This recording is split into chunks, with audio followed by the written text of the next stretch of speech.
Go ahead.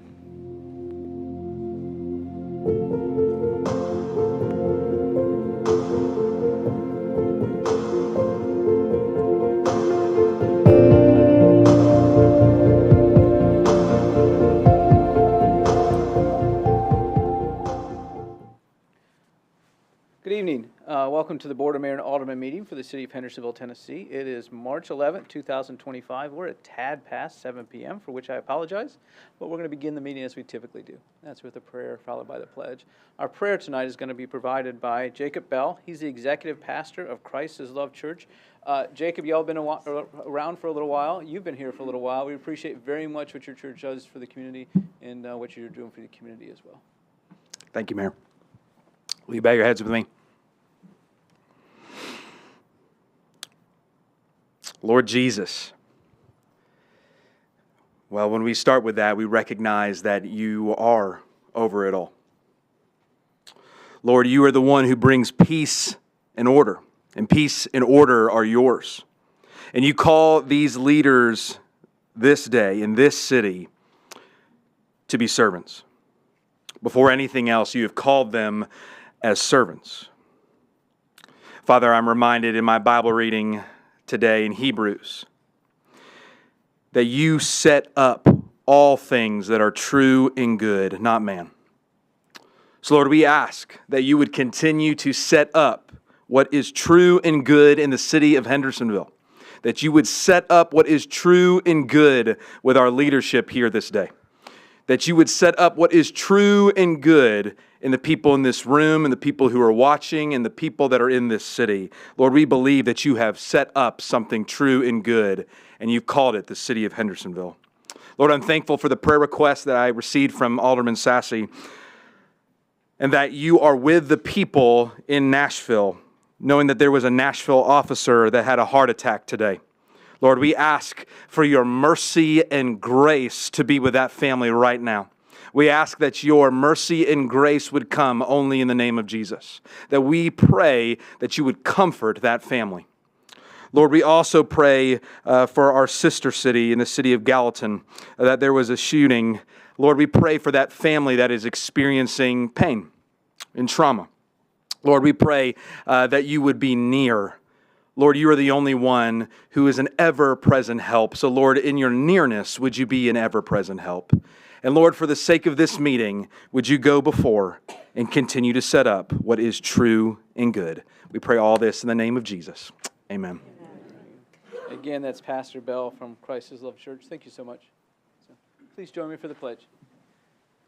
I pledge allegiance to the flag of the United States of America and to the republic for which it stands, one nation, under God, indivisible, with liberty and justice for all. Thank you all. Bring it here. That helps.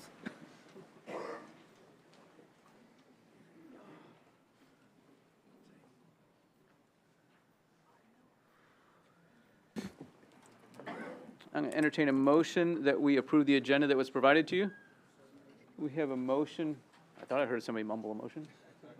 Okay, Alderman Goodwin, do we have a second? And a second from Alderman Garten. Alderman Robertson. Yes, Mayor, I would like to propose an amendment that we waive the 2-week rule and consider Resolution 2025-12. This has to do a resolution expressing the opposition of the city of Hendersonville to state efforts to restrict or preempt local land use zoning decisions. And we have a second from Alderman Sassy. We do have that available up here, and we'll make sure to pass that out to y'all if this is approved to be added to the agenda. I didn't anticipate this getting added, otherwise I would have had it in the packet, but I think it's worthwhile that we do this. Alderman Dixon, go ahead. Thank you, Mayor. I just thought it might be nice to add that we just reviewed this in General Committee, and it passed unanimously. It's very important. Okay. Alderman Dixon, thank you. Any other discussion on this? Okay. Alderman Robertson, Alderman Sassy, should make it item 4 under ordinances and resolutions. Is that suitable? That would be fine. Okay. And we will pass those out here pretty soon. Okay. All those in favor of this motion, please say aye. Aye. Those opposed, please say no. That passes unanimously. Now we're back on the main motion, which is the approval of the agenda. We've made just that one change. Anybody else have a motion? All those in favor of approving the agenda with that amendment, please say aye. Those opposed, please say no. That passes unanimously. Thank you. Next, we have a presentation, and this is a presentation of a medal to Don Dallenbach's family from the Sons of American Revolution. Obviously, this is bittersweet, but I very much appreciate the Sons of the American Revolution being here and doing this. This is, and doing this for us is going to be Tim Diffendorfer. He's the first vice president and chaplain of the Colonel Anthony Bledsoe chapter of the Sons of the American Revolution, and Richard Perkins, the Public Safety and Heroism Committee chairman.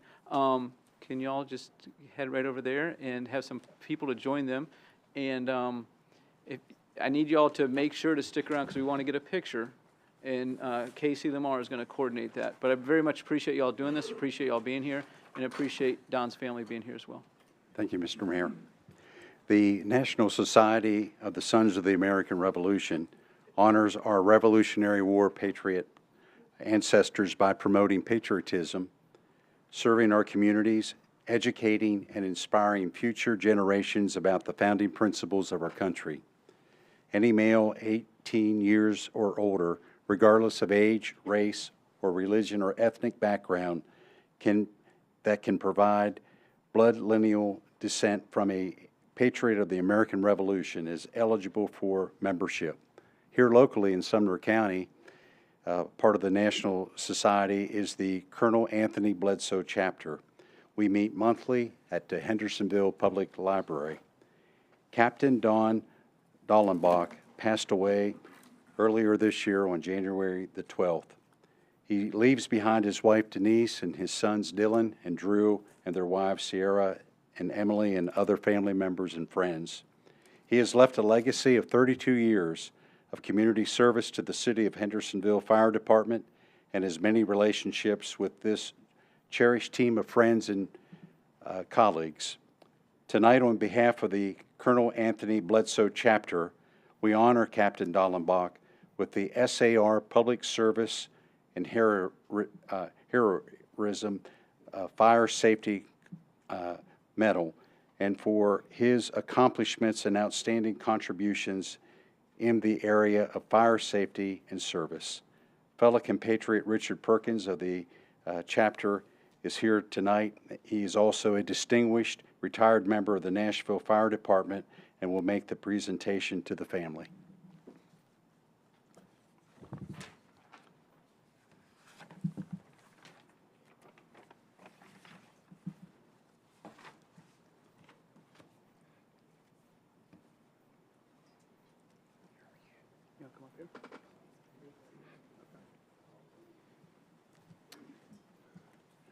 Mayor Clary, thank you for giving us this opportunity to honor Don Dallenbach, and thanks to all the aldermen for your support of public safety. Chief Bush and local President Steve Ryan have been very helpful to me in getting this together and honoring him. Captain Dallenbach's 32 years with Hendersonville Fire Department is reflected on how the department and city supported him and his family during the illness, just like right now. I retired from Nashville Fire Department 12 years ago and went to participated in many funerals of friends in fire suppression. Even though I was in fire prevention, I saw many selfless acts by firefighters and other people in public safety roles. As chairman of the Public Safety and Sons of the American Revolution, we are honored to present the Dallenbach family with the Fire Safety Commendation Medal in memory of Don's service to the Hendersonville Fire Department and the community.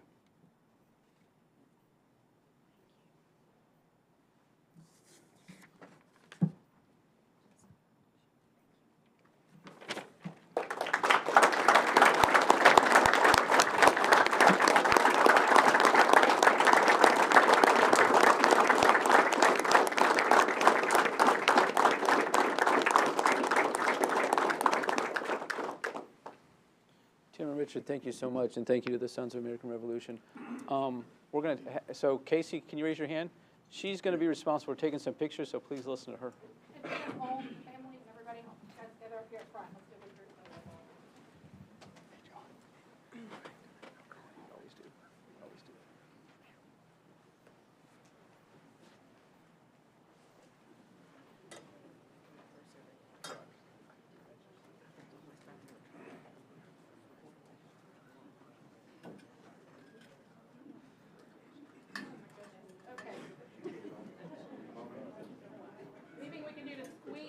We'll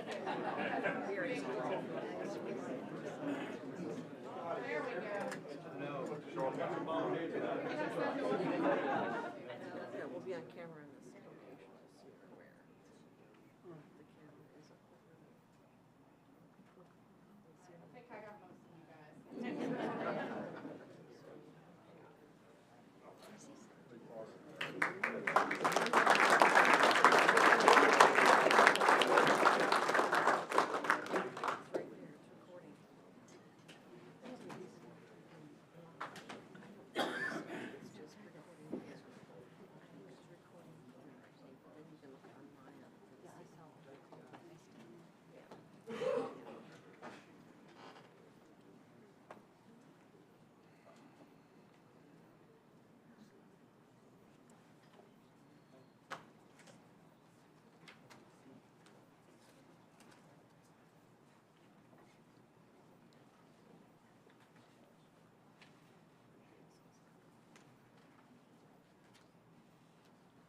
I'm going to entertain a motion that we approve the February 25th, 2025 BOMA minutes. We have a motion from Alderman Collins, a second from Alderman Dixon. Am I correct about that? Okay. Any discussion? All those in favor of approving those minutes as they were provided to you in your packet, please say aye. Those opposed, please say no. That passed unanimously. Next, we have citizen comments. Speakers must identify themselves by name and address. Public comment shall be limited to 5 minutes per individual, which time is not transferable to other speakers. All comments are to be directed to the presiding officer, that's me, not to aldermen, city staff, or other members of the public. Comments must address issues, not individuals or personalities. Personal attacks shall not be tolerated. Comments may support or oppose particular issues or measures, but the motives of those with differing views shall not be questioned or attacked. Malicious comments will not be allowed. Speeches for or against particular candidates running for public office shall not be allowed. Vicki Johnson, Cuba Landing Road. Vicki or Nikki? I can't. Vicki. Vicki, sorry about that. That's okay. Thank you, Mayor Clary. Being with HCPAA, we come before you tonight as proud citizens of Hendersonville, deeply committed to the safety and well-being of our community. But we are also here with a grave concern, one that cannot wait, one that demands immediate action. Our police officers, the men and women who stand on the front lines, who are here tonight to protect us, are being forced to make a difficult decision to stay in Hendersonville, who is underpaying them for the dangers they face daily, or leave for other agencies that recognize their worth. And make no mistake, other departments are raising their salaries while we continue to fall further behind. Without action, we will lose them. And once they're gone, we won't easily replace them, taking months, even years, to replace a police officer. Policing is not just another job. It is a commitment, a sacrifice, and a risk unlike any other. Every day, our officers walk into the unknown, facing threats, violence, and dangers the rest of us are fortunate enough to avoid. They do this willingly, with courage and honor, yet we are failing them when it comes to the most basic necessity, fair compensation for their service and sacrifice. I don't know about you, but when I cross that line from Davidson County into Hendersonville, I immediately have peace of mind that I am in such a protected city. We urge you, no, we demand that you pass this police pay raise today, not next week, not next month, tonight. Every moment we delay, we lose more ground, and soon we may not have enough officers left to keep the city safe.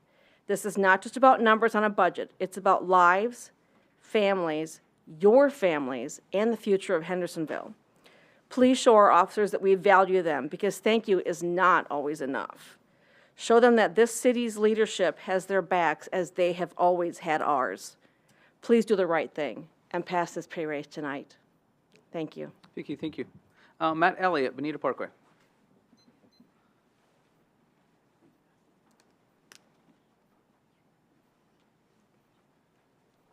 Good evening, Mayor, Board of Aldermen. Thank you for allowing me to speak tonight. My name is Matt Elliott, 179 Bonita Parkway, Hendersonville, Tennessee, Vice President and speaking on behalf of the Hendersonville Firefighters Association. First, I would just like to start off by thanking you all for allowing the recognition of Denise and our fallen brother tonight. That's very important, and I speak for all of us when I say thank you for that, and thank you to the Sons of the American Revolution for doing that. We have a dangerous job. I think everybody knows that. We are a professional organization made up of professionals with morals and ethics, and we will continue to always stand up for all of public safety and all city employees. I would be remiss if I did not mention the comments that our members have had to endure over the last few weeks as it pertains to the assumed risks or the risks that we don't take in our job. It's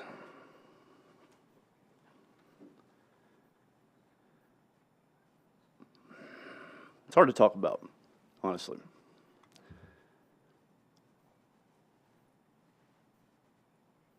Our job is something that we sign up for. We sign the paper. We're ready to do that, and we love it. This divisiveness narrative that's been created between the police department and the fire department, it's just something we do not condone. We don't stand for that. We will continue to support our brothers and sisters in blue as we go through this. We're a strong unit when we're cohesive. And honestly, that's the way it should be, to benefit us, to benefit the citizens of Hendersonville. It's that cohesiveness that's important. It is not the divide.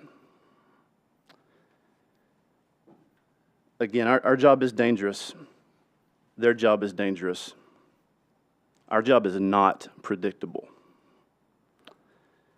Just a few scenarios that we've come across where we get dispatched to something and it actually turns into this, right? So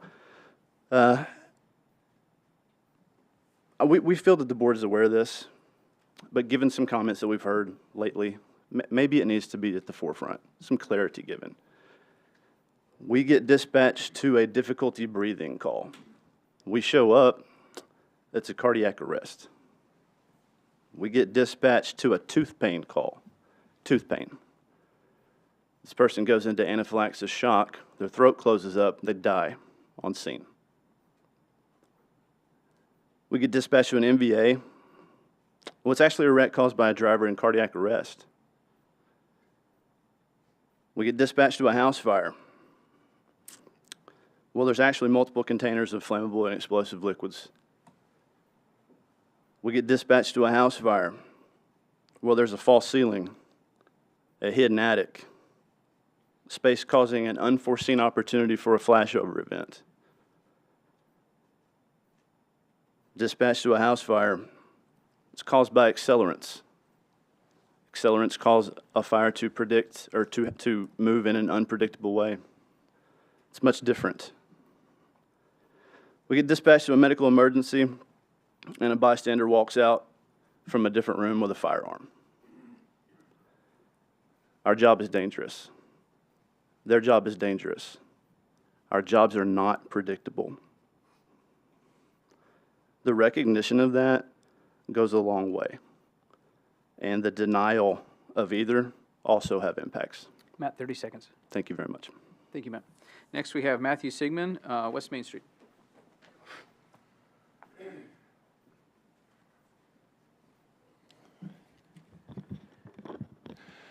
Good evening, Mr. Mayor, Board of Aldermen. My name is Matthew Sigmund, 242 West Main Street, President of the Hendersonville Fraternal Order of Police, Lodge 63. I stand before you tonight ensuring that Hendersonville remains one of the safest communities in Tennessee. Tonight I'm here to stress one simple truth.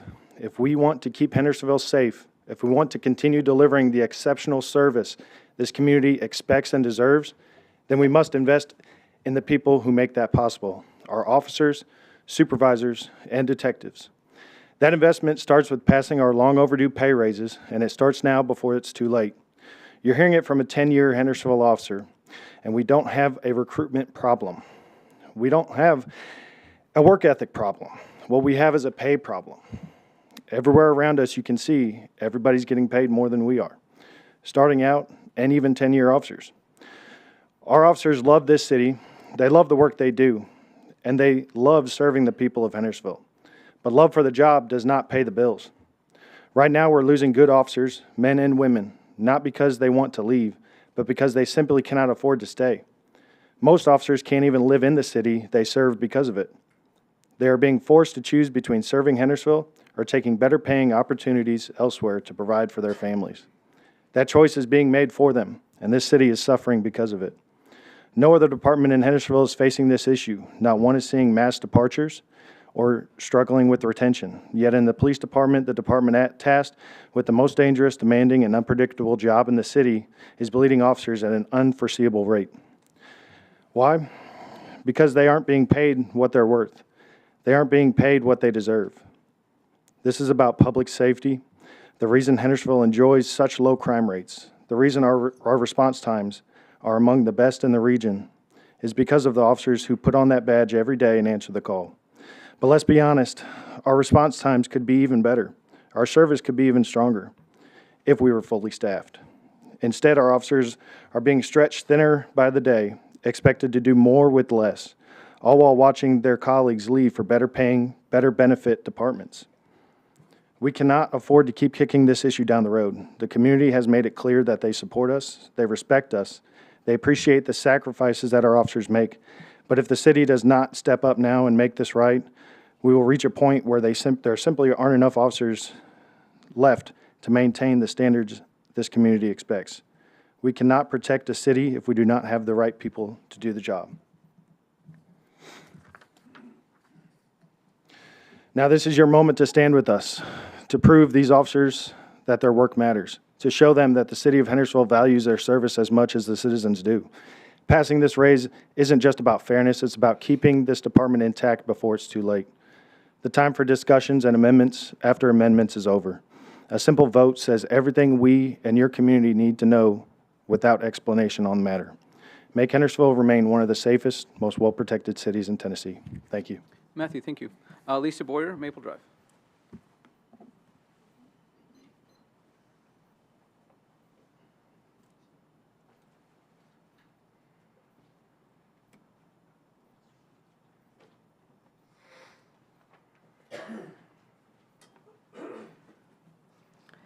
Good evening, Mayor and Aldermen. Thank you for the opportunity to speak tonight on an issue that affects every citizen in our community.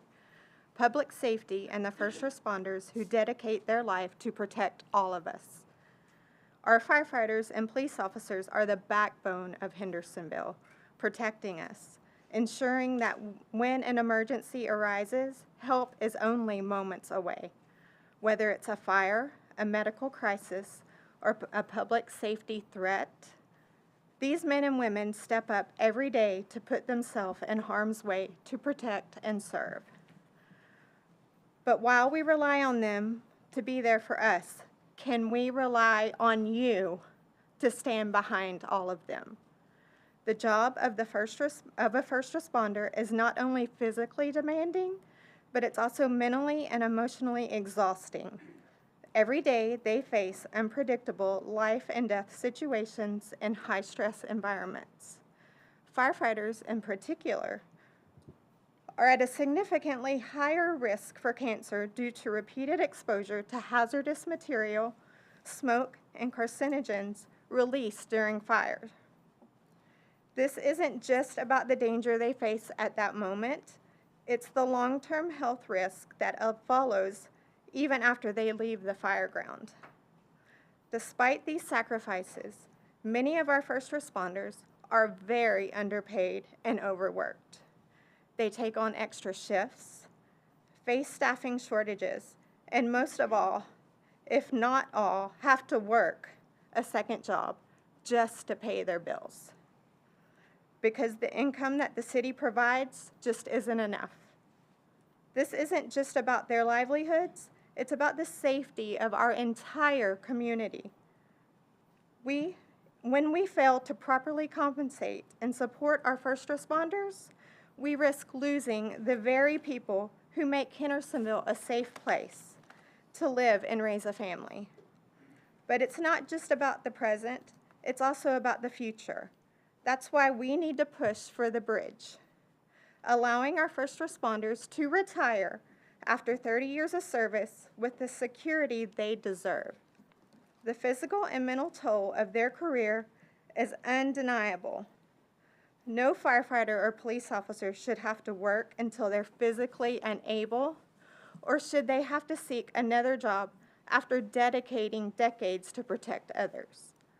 They have earned the right to retire with dignity, as they have spent their careers ensuring the safety of our community. So I ask you, are you ready to stand behind and support our first responders?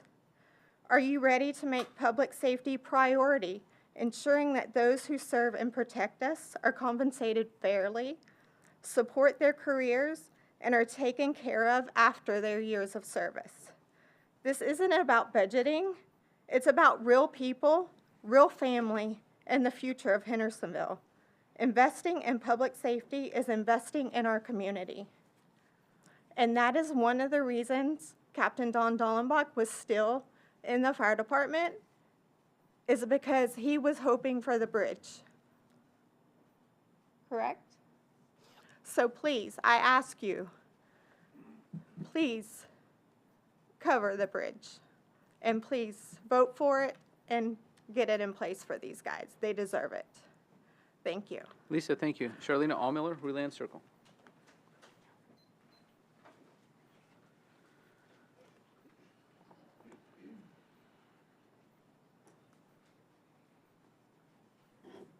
Good evening. I'm Charlena Allmiller. I live at 143 Ruland Circle, Hendersonville, Tennessee. It was touching to see the Sons of Revolution present the honor to Captain Dollenbach's family. It goes to show our public servants don't do this for money. And I think this is the first time the city has allowed the loss to be recognized on this platform, so thank you for that.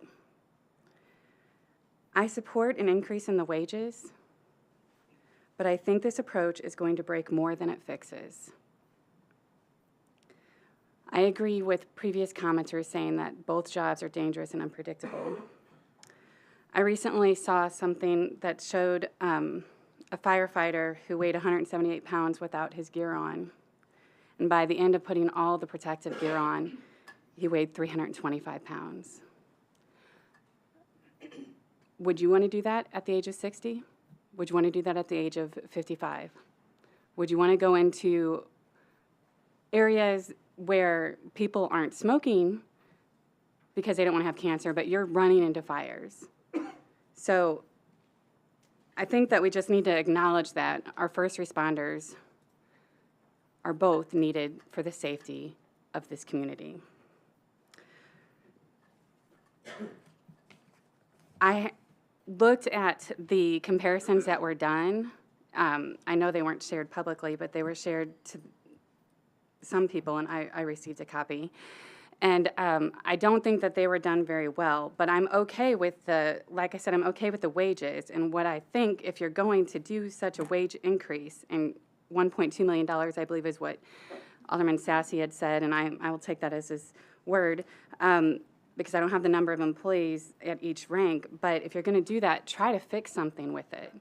And so what I noticed in the comparisons, though, is while some of the numbers didn't seem to be true because the Sumner County Sheriff's Office doesn't have steps, what I noticed is that there are 17 classes or 17 steps here, and for all of the departments, and any other place that is probably getting applicants or stealing away our people have fewer steps. They have fewer steps to take in order to get promoted, in order to get increases in their wages every year. And while I know that that would be an increase, I think it's time to look at this. And whenever I started asking around, people have said that the city wants to reduce the number of steps, but it's going to be so expensive, you'll do it one at a time. So you'll reduce the bottom step, but then you'll have another higher step. And if you're going to spend $1.2 million, try to do it smart and try to fix something instead of for just throwing water on a burning building whenever there may not be people there to fix it, whenever they're getting paid $1,000 less at the lowest level compared to the firefighter and the police after these wage increases. I am okay with my tax money going to garbage, going to public service, going to definitely the police and fire. I am not one of those that has a problem with that. And I know that you guys have the hard job of sharpening the pencils and making sure that it's done right. I get that. I want the police to have their wages. I want us to be able to attract the best talent. But I also really, really want to make sure that our firefighters are also taken care of. And I do think that the bridge should be looked at. I think that there may be different needs, and maybe something needs to happen at the state level between fire and police. But also just the health insurance, I don't know what's going on there, but there needs to be a transparent look at what is going on with the health insurance for the employees in this city. I love our city, and I want our city employees to be taken care of at every level. I'd also appreciate it if, like, the salaries were reflective of the annual salaries for even the executive level, if that would be okay. Thank you. The next item on the agenda is our consent agenda, which we have no items, and then it's ordinance and resolutions. We have the second reading of ordinance 2025-02. This is an ordinance amending the budget ordinance 2024-08 to reflect mid-year adjustments to the city's 2025 fiscal year budget. I so move. Do a second. I have a second from Alderman Dixon. Alderman Goodwin. Yeah, I'd like to make a motion to amend the ordinance to put back the lieutenants and commanders to solve the compression issue that has caused. Okay. So we have a motion, and we have a second from Alderman Skidmore. I'm going to pass something out for you. I notified you by email this was coming. This really isn't anything new since it was initially in the budget amendment that I proposed, but it's scaled back a little bit since it just affects lieutenants and commanders. So we have a motion and a second. Alderman Goodwin, do you want to go ahead?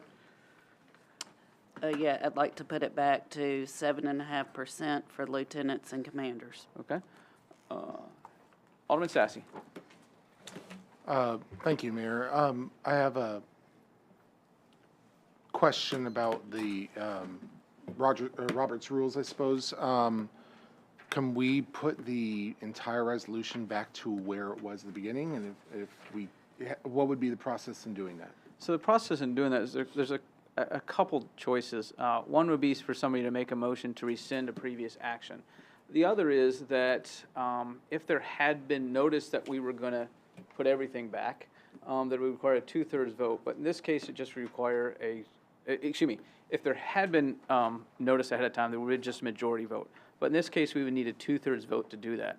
My suggestion, and take this if you want to, my suggestion would be let's dispose of this first, and if somebody wants to make a motion to deal with the other positions, then we could do that separately. I think that's just cleaner. Or you could make an amendment to this amendment to add back those other positions in there.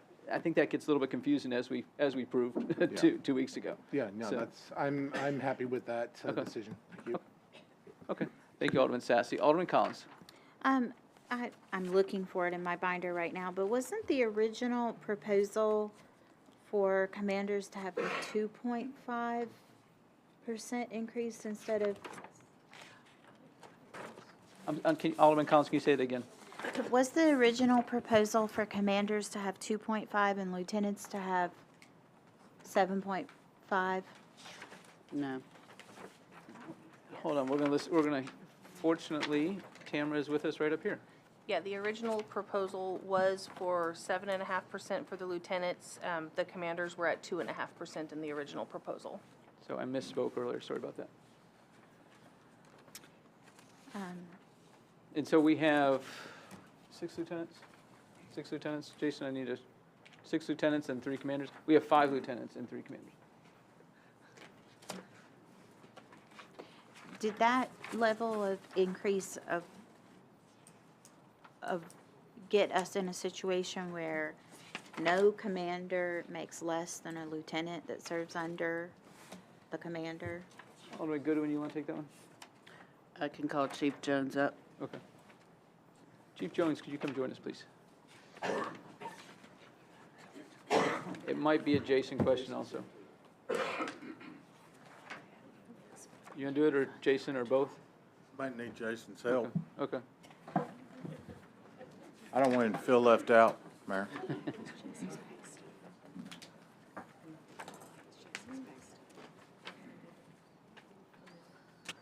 Hold on one second.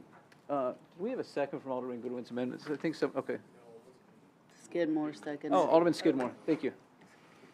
Go ahead, Chief Jones. So do you want, Alderman Collins, will you ask that question again?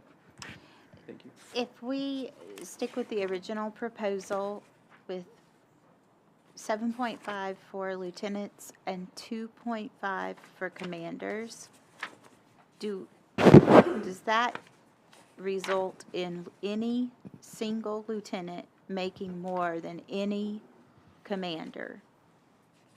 Let me check my math, and I'll try to tell you the Thank answer you. to that. I can tell you what their current is, but with a...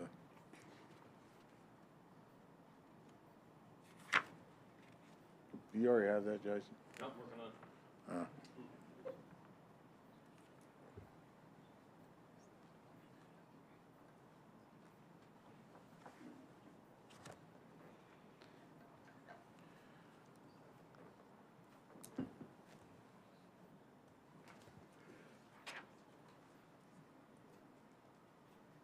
Alderman Collins, you asked 7.5 and 2.5, is that correct? Is that that's what the original proposal was, correct? Your It proposal, Mayor was, Clary? yes, it was. This motion is for 7.5 and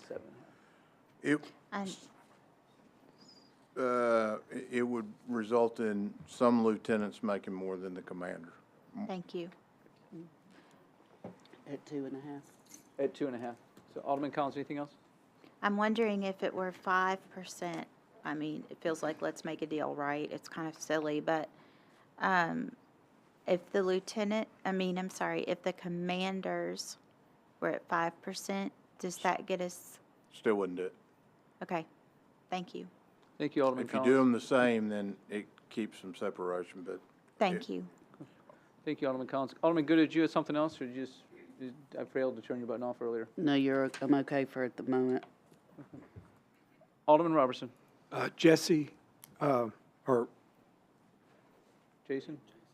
yeah, Jesse. Question.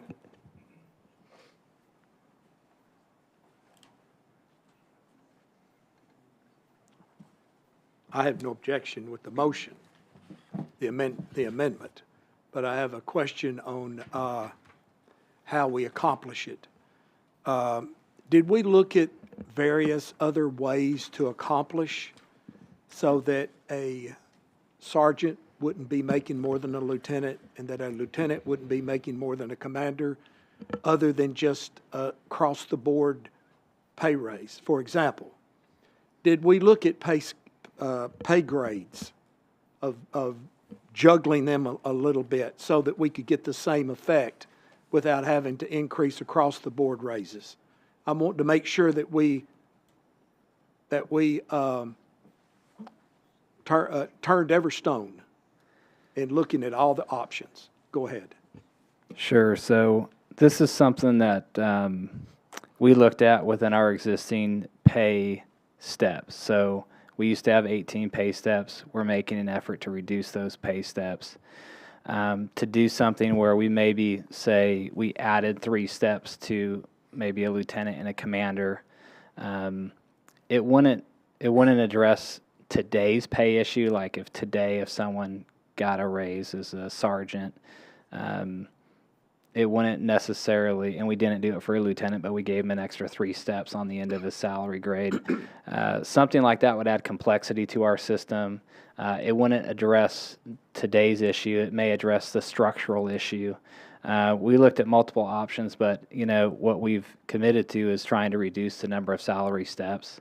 And so any option of adding steps to a lieutenant or a commander would not be in line with our effort to reduce those steps. If we did one-time payments to those employees, would you do it to the ones who are at the top end of the scale and who aren't going to have the issue of a subordinate making more? Would you just do it to the ones who are making potentially less if they didn't get the raise? So it created a lot of issues that I think it's not as clean as if we just move everyone's pay up the same. When you get to positions that have big spreads, we have a larger spread between our commander and everything above where there's really not an impact. And that was the cleanest. There's one of the areas where you can break it clean. The other areas did not break as clean as between, say, a commander and the chief level. So we didn't see an avenue that made a lot of sense that was consistent other than just bumping up pay to all the positions that didn't have a large gap between them. Okay, so we did consider other ways to accomplish that, including looking at the steps, and this is the best way, according to professional staff, of how to accomplish that. Yeah, I think it really gets murky if we start doing separate pay tables for different positions as they go. So I think this is the cleanest way we can accomplish that within our existing system. What is the fiscal note of this amendment? Well, there is the total mid-year. No, just this amendment, Alderman Goodwin's amendment. What does that cost? I think the Tamara city? has that specifically. Tamara? So for the mid-year, it would be roughly 27,000, annual impact about 89,000. Alderman Robertson, we don't need to add money into this amendment because of our 2-week delay on that, on the mid-year budget amendment in total. Okay. So, one last question.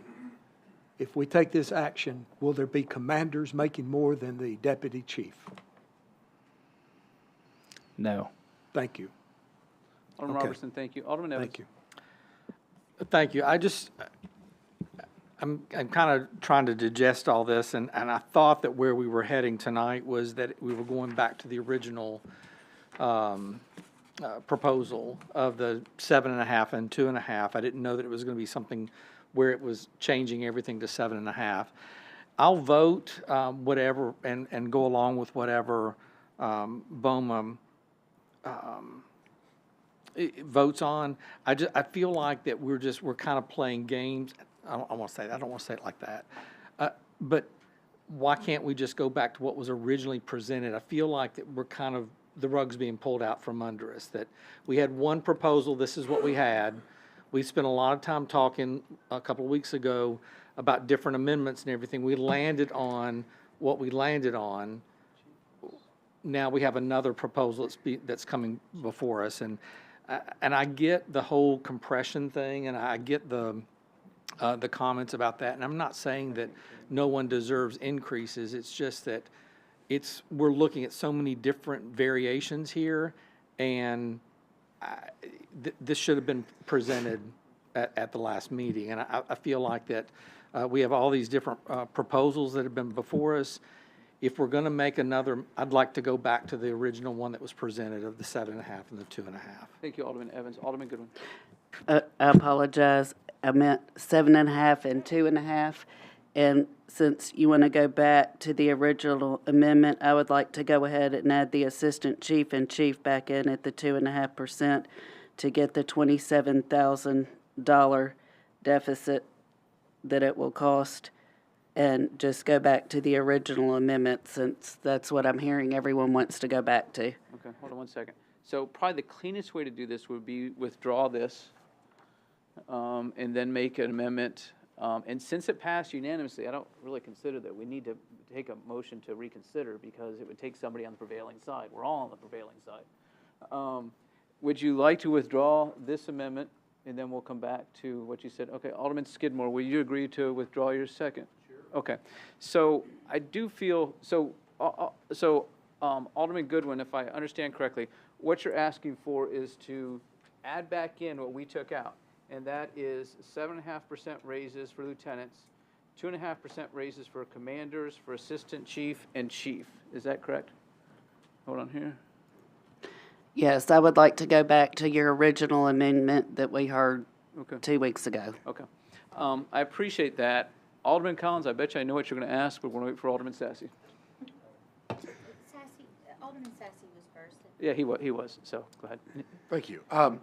So would this also remove the $27,000 that was appropriated for bridge in the last amendment? I don't feel like that was part of this motion here. Okay. Technically, I could say this is a different motion, and I feel like it is, because in the initial motion, the amendment last 2 weeks ago, the bridge program was included in there. I don't feel like you're asking to take out the wording that affects the bridge program. Okay, okay. So if somebody wants to make a motion to Yeah, take out the bridge okay. program wording, they can do that. Thank you. Okay. Yeah, I'll come back when this is all done. Thank you. Okay, thank you, Alderman Sassy. Alderman Collins. I think that Alderman Goodwin had it right the first time. I don't want us to be in a situation where a lieutenant is making more than their commander, or a sergeant is making more than the lieutenant. And I think that the 7.5% for both of those two positions seems like the right thing to do to avoid the compression issue. I think if I were in that position, I might have some resentment if my subordinates made more than me. Thank you, Alderman Collins. I'm going to say something, I'm going to borrow something from Alderman Robertson. We are creating some compression issues, we are resolving some compression issues, but at the end of the day, what we're doing is we are focusing on an urgent situation. Resolving the compression issues isn't really an urgent situation. That's something that Jesse and I and Tamara and the Finance Committee will work on when we get to next year's budget. I understand we are sort of creating a problem, but we also are resolving a problem, and the most important problem we have is that we have 16 vacancies. So, Alderman Goodwin. Oops, go ahead. With the 2.5%, can you tell me how many lieutenants will be making more than commanders? Do you know that, or is that Jason? Okay. Okay. We've got Alderman Robertson waiting. Alderman Goodwin, are you okay if we go to Alderman Robertson while Jason? Absolutely. Okay. Alderman Robertson, go ahead. Well, we've been told that if we take this action of the original amendment by Alderman Goodwin, that a commander will not be making more than the assistant chief or the chief. So I need to be convinced why we need to address that situation that would not be a problem. I mean, of course, everybody would like to have raises, and chief and assistant chiefs, no, it's just business here, but I need to be convinced what is the public good, since there is no compression issue with the commanders making more than the assistant and the chief. So I need to be convinced why that makes sense.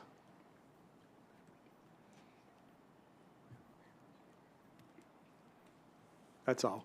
Thank you, Alderman Robertson.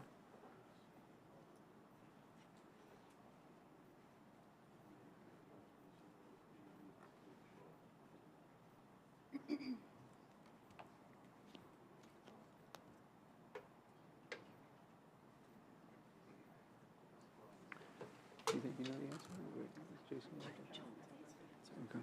Okay. Sure, sure. So we're gonna get an answer from Jason. Sure. Okay. And then I will read the motion again. All right, so if you apply a 7.5% for lieutenants and a 2.5% for commanders, you are gonna have 3 lieutenants who then are making more than 2 commanders. Okay, any other questions on that? Yep. Okay, so here's the motion that we have right now. It is to, I'm sorry, go ahead, Alderman Robertson. So, but what about sergeants and lieutenants? If we do the 7.5, will there be any sergeants making more than lieutenants? No. believe so. And if we provide a 2.5% for the commanders, there will be some lieutenants making more than commanders. Is that right? That is correct. But if we give 7.5 to lieutenants and commanders, what difference will there be between the upgraded commanders' positions and the deputy chiefs? So the assistant chief has right now a 31% difference between 31% difference in pay. So that will be, you won't have any of the commanders making more than that role. Thank you. Okay, hold on, hold on, let's go to, Alderman Collins, I was going to read the motion, or do you want to speak? Clarify one thing. there's a lot of numbers bouncing around. How many lieutenants and how many commanders do we have? We have 5 lieutenants and we have 3 commanders, and all those positions are full right now. Okay, so out of 5 lieutenants, 3 of those people would make more than 2 out of 3 of our commanders. So, I mean, to me, that just isn't, that's almost like, why would you want to be a commander? You only have a 1 in 3 shot of making more than the lieutenants. I think, again, that Alderman Goodwin had it right the first time to just do 7.5 for lieutenants and commanders. And I'm sorry, chiefs, I don't mean to seem cheap, but I agree with Alderman Roberson that y'all are probably okay, and that we should focus in this mid-year budget adjustment on avoiding compression. I do understand that the compression situation may not have the same level of urgency, but let's not break something that we're trying to fix something else, especially knowing that we're breaking it. Let's just do the 7.5% for lieutenant and commander and leave it at that, in my opinion. Thank you. Alderman Collins, thank you. So the motion we don't have anybody else wishing to speak right now, so I think we're close to a vote on this, Jason. So the motion is that we raise the pay for lieutenants 7.5%, and for commanders 2.5%, assistant chief 2.5%, and chief 2.5%. Alderman Goodwin, is that correct? I'm sorry, go ahead. Yes. Okay. If Alderman Collins wants to amend my motion, I'm good with that. We can just vote on it and have another motion. Okay. Okay. So Jason, ready for us? Okay. Anybody need the motion repeated? Okay, so the motion is that we provide raises for lieutenants 7.5%, for commanders 2.5%, assistant chief 2.5%, and the chief 2.5%. Go ahead. How does this differ from the original? It's the same. Okay. Thank you. You're welcome. All those in favor of the motion, please press the green button. Those opposed, press the red one.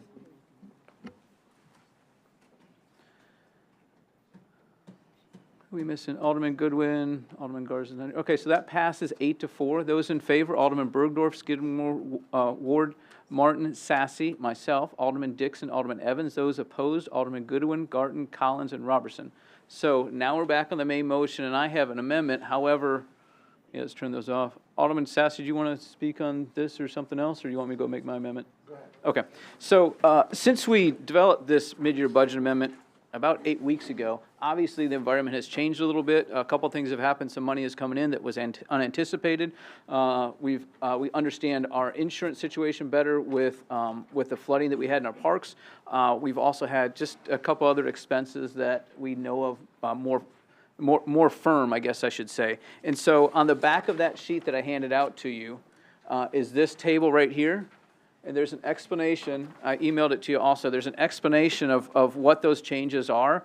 At the end of the day, we're going to have compared to what we have right now in the mid-year budget amendment, if we approve this amendment, we will have $23,000 in addition in the general fund.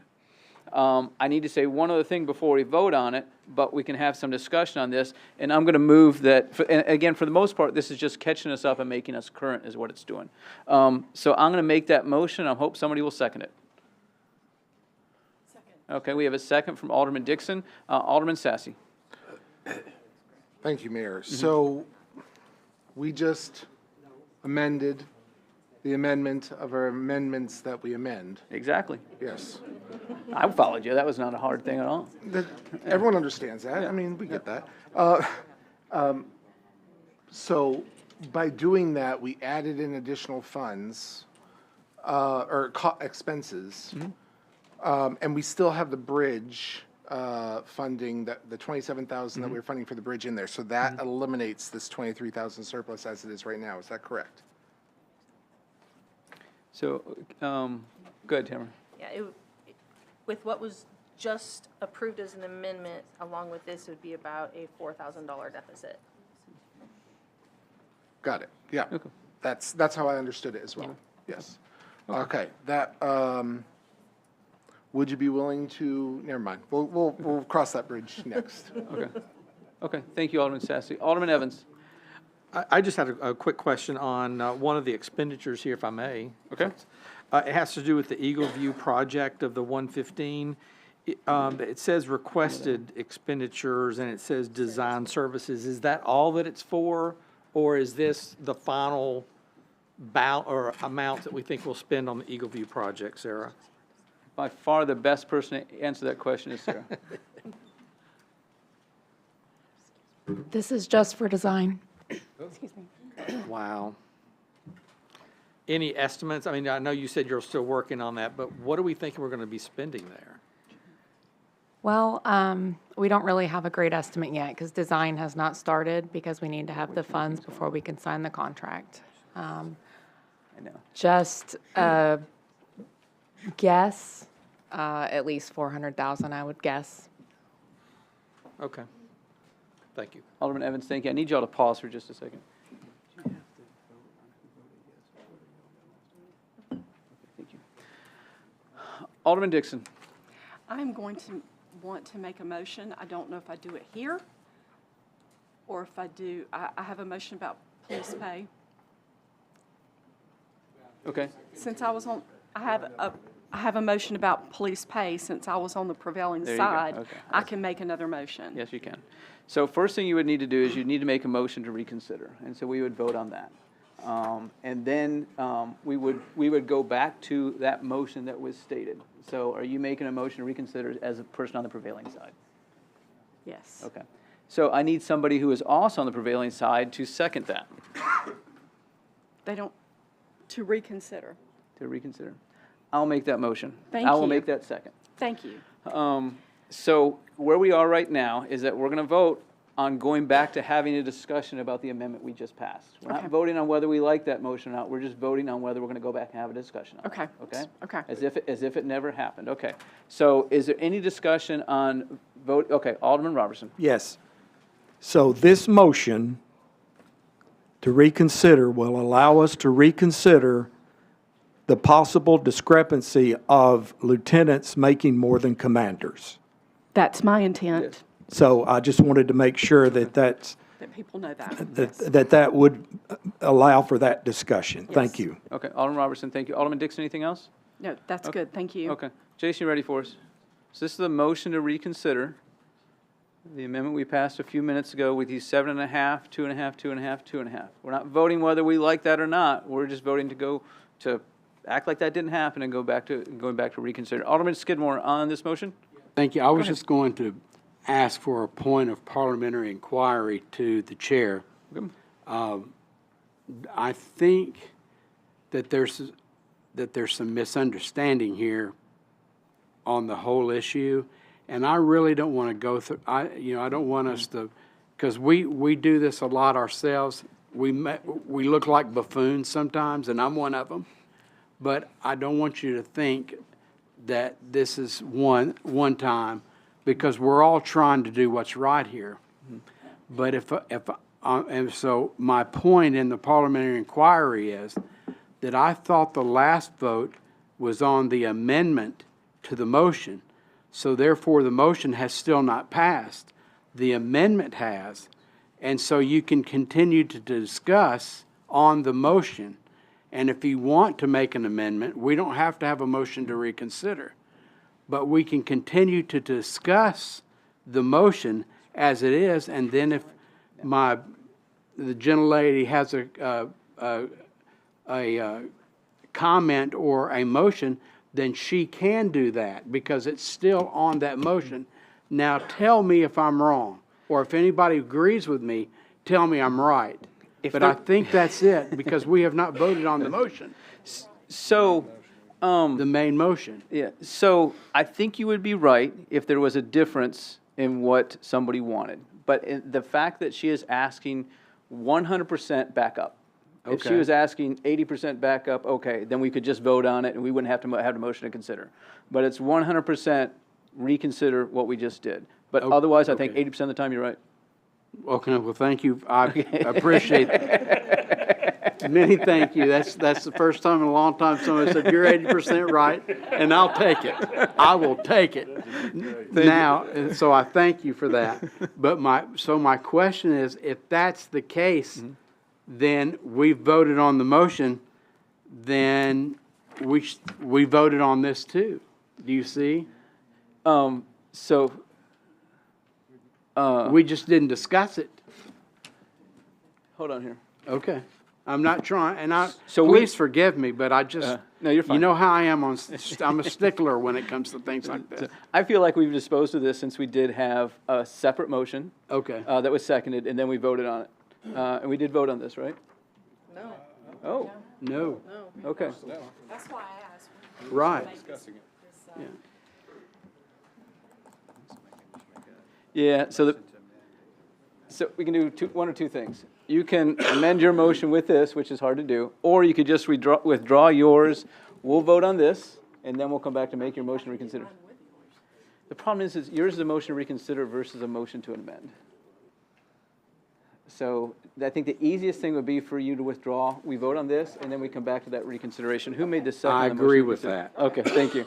So who made the motion to, I made the second, didn't I? So I'm going to withdraw that. Sorry. So we are back on this. On your amendment. We're back on this. Okay, all right. Is there any discussion on this? Alderman Skidmore, you were right like 99% of the time. Keeps going up. Yeah. That stock market keeps going up. So all those in favor of the motion, of the second motion to amend, and that is this here. This is the second motion to amend. Press your green button. Those opposed, press the red one. So we're voting on this. We're voting on this.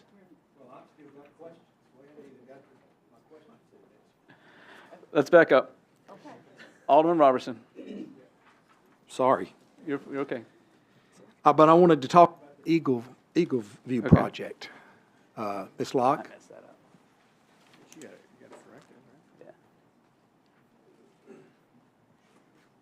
Tell me if I'm correct. The current budget, allocated budget, is $94,200, and that was as a result of us drawing the bond that the developer put on the property to do this. Yes. Now, the developer, his name, or its name is not important right now, but the developer made a commitment to the city that if we approve the zoning for this development, that he or she would build this bridge. Is that correct? Yes. That was part of the quid pro quo, so to speak. Yes, it was part of their approved site plan. Okay. Mr. Lance, what's the legal obligation of this developer to fulfill his contractual agreement to complete this project with the city?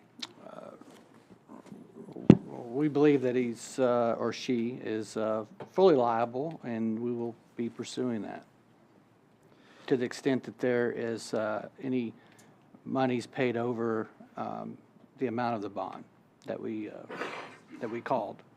Okay. And remind me what work we're doing on this bridge. There's a bridge there. Are we replacing the whole bridge? What are we doing? So that's part of the design that's needed. There was never an approved structural design to supplement the site plan. They never completed that portion, and there was never a driveway permit issued by TDOT or access permit. So we need to go through that process and redesign, have a structural design for that bridge. And so there will either be an extension or a replacement. And that's not the only feature. So there are other things that need to be closed out, like final paving of top coat. The detention pond needs to be certified. So there are just some outstanding items that typically a developer would be responsible for when closing out a subdivision. Did the developer pay any kind of voluntary impact fees?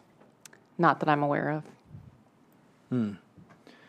So why was it when this was going through the process, Ms. Locke, that we missed this estimate so bad? I mean, hindsight, we would have requested a bond much more expensive, right? Yes. So what happened? What?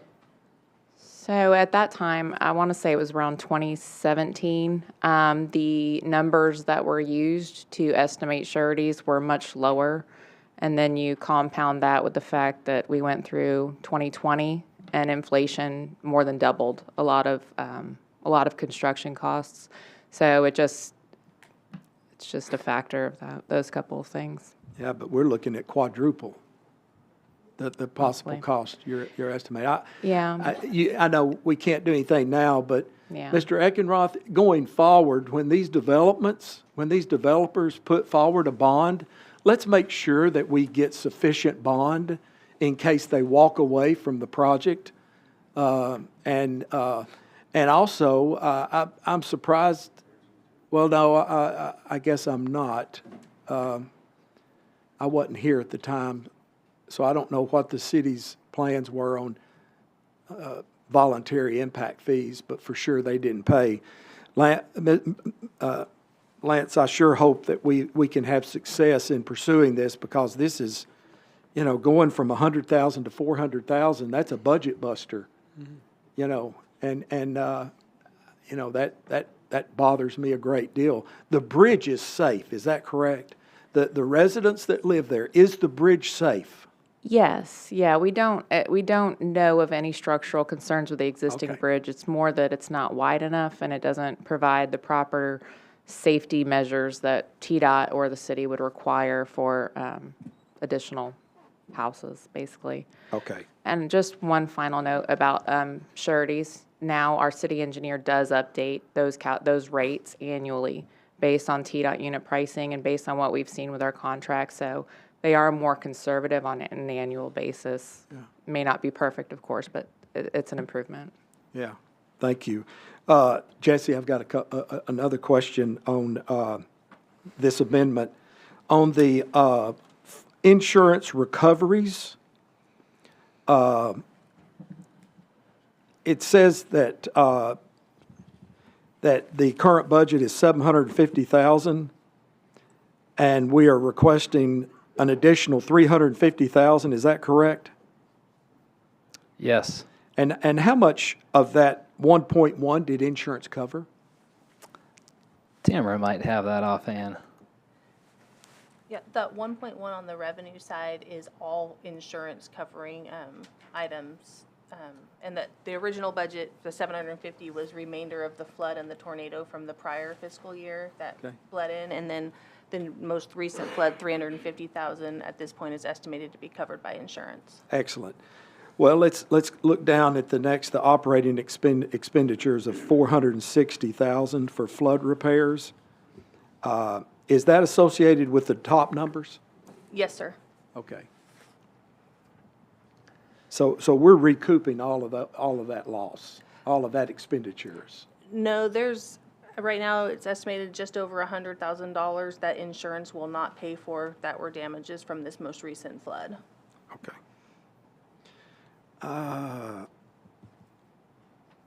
Okay, that's all I have. Okay.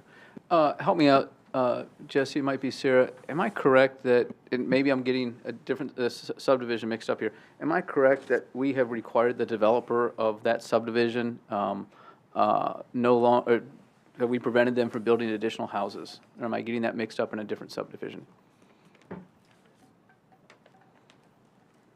There's been a hold on outstanding building permits for that subdivision for over a year. Okay, okay. And they can't complete that until when?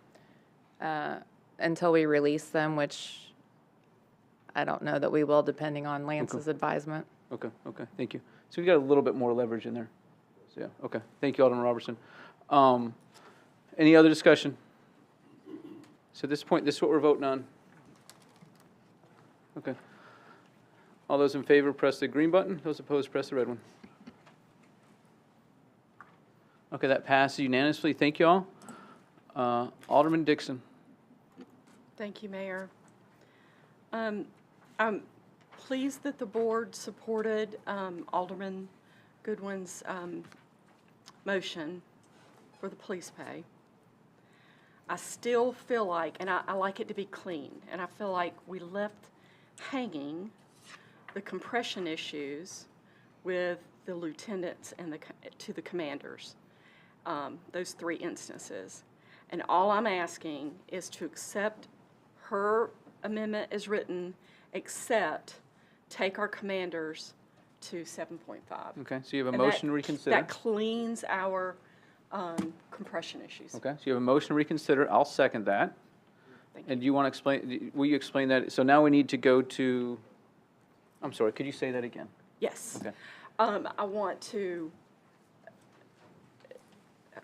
for Alderman Goodwin's amendment, it to be exactly like her amendment that we just voted on, except taking the commanders from 2.5 to 7.5, and that cleans up those 3 compression issues. For me to withdraw my amendment? I don't, because we already voted on it.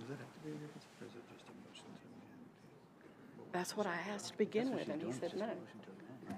So we think if you're changing it, then it's probably just a motion to amend. Okay. I'm making a motion to amend. I'll second. So Alderman Dixon, Alderman Collins? Is that who made the second? Yeah. Okay. For a third time, I'm sorry. Commanders to 7.5 versus the 2.5 Okay, that we so- just voted on. Okay, so 7.5 for lieutenants Yes.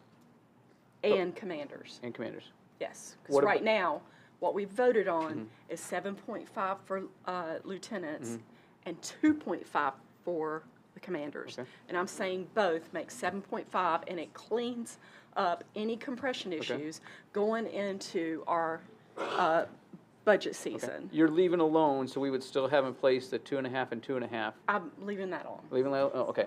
So really all we're doing is an amendment.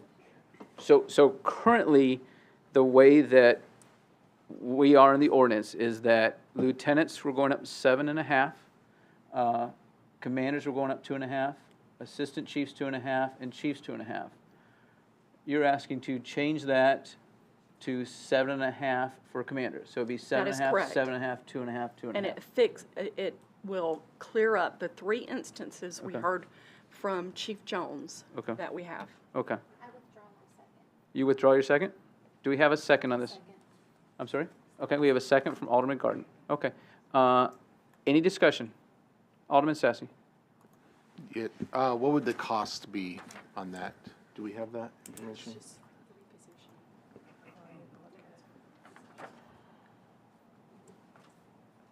I don't have the information for just the commanders. So what we're doing is we are giving a 5% raise to 3 commanders. What's your best guess, Jason? It was 3 out of 5 that was. Cameron and I were raised. No, that's lieutenants. And I'm looking, I had the totals combined, but I don't have them separated out by position.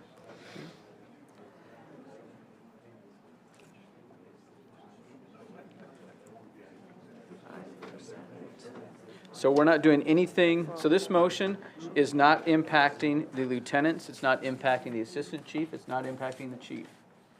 It is moving from 2.5% to 7.5% for the commanders. That is correct. Okay, thank you. We're still waiting to So- see Hold on, fiscal impact. I'll have it in a second. Jason Tamara says she's going to have it in 10 seconds. Can you beat her? She might be. It's about, Accuracy is important too. it's about $8,000. So $8,000 for the remainder of this year, or is that annualized? That is for the remainder of the year, adding the additional 5% for the commanders. I still think, though, we need to keep in mind that instead of this whole amendment impacting 10 pay periods, it's going to impact 9, or maybe it's 9 to 8. Right. So take that 500 to 1,000 overall for police raises. How many pay periods? 8? Okay, divide that by 8, multiply it by 7, and that should tell you the savings we have. 30,000-ish? No, it's probably about 55 or 60. Hold on. Well, we're 31% of the year is how much we're having to pay for, so. Gotcha, okay. Alderman Sassy, go ahead. Anything else? I'm thinking. No, that's all for now. Okay, Alderman Robertson. Chief Jones, would you come forward, please? Being chief, you put on the spot.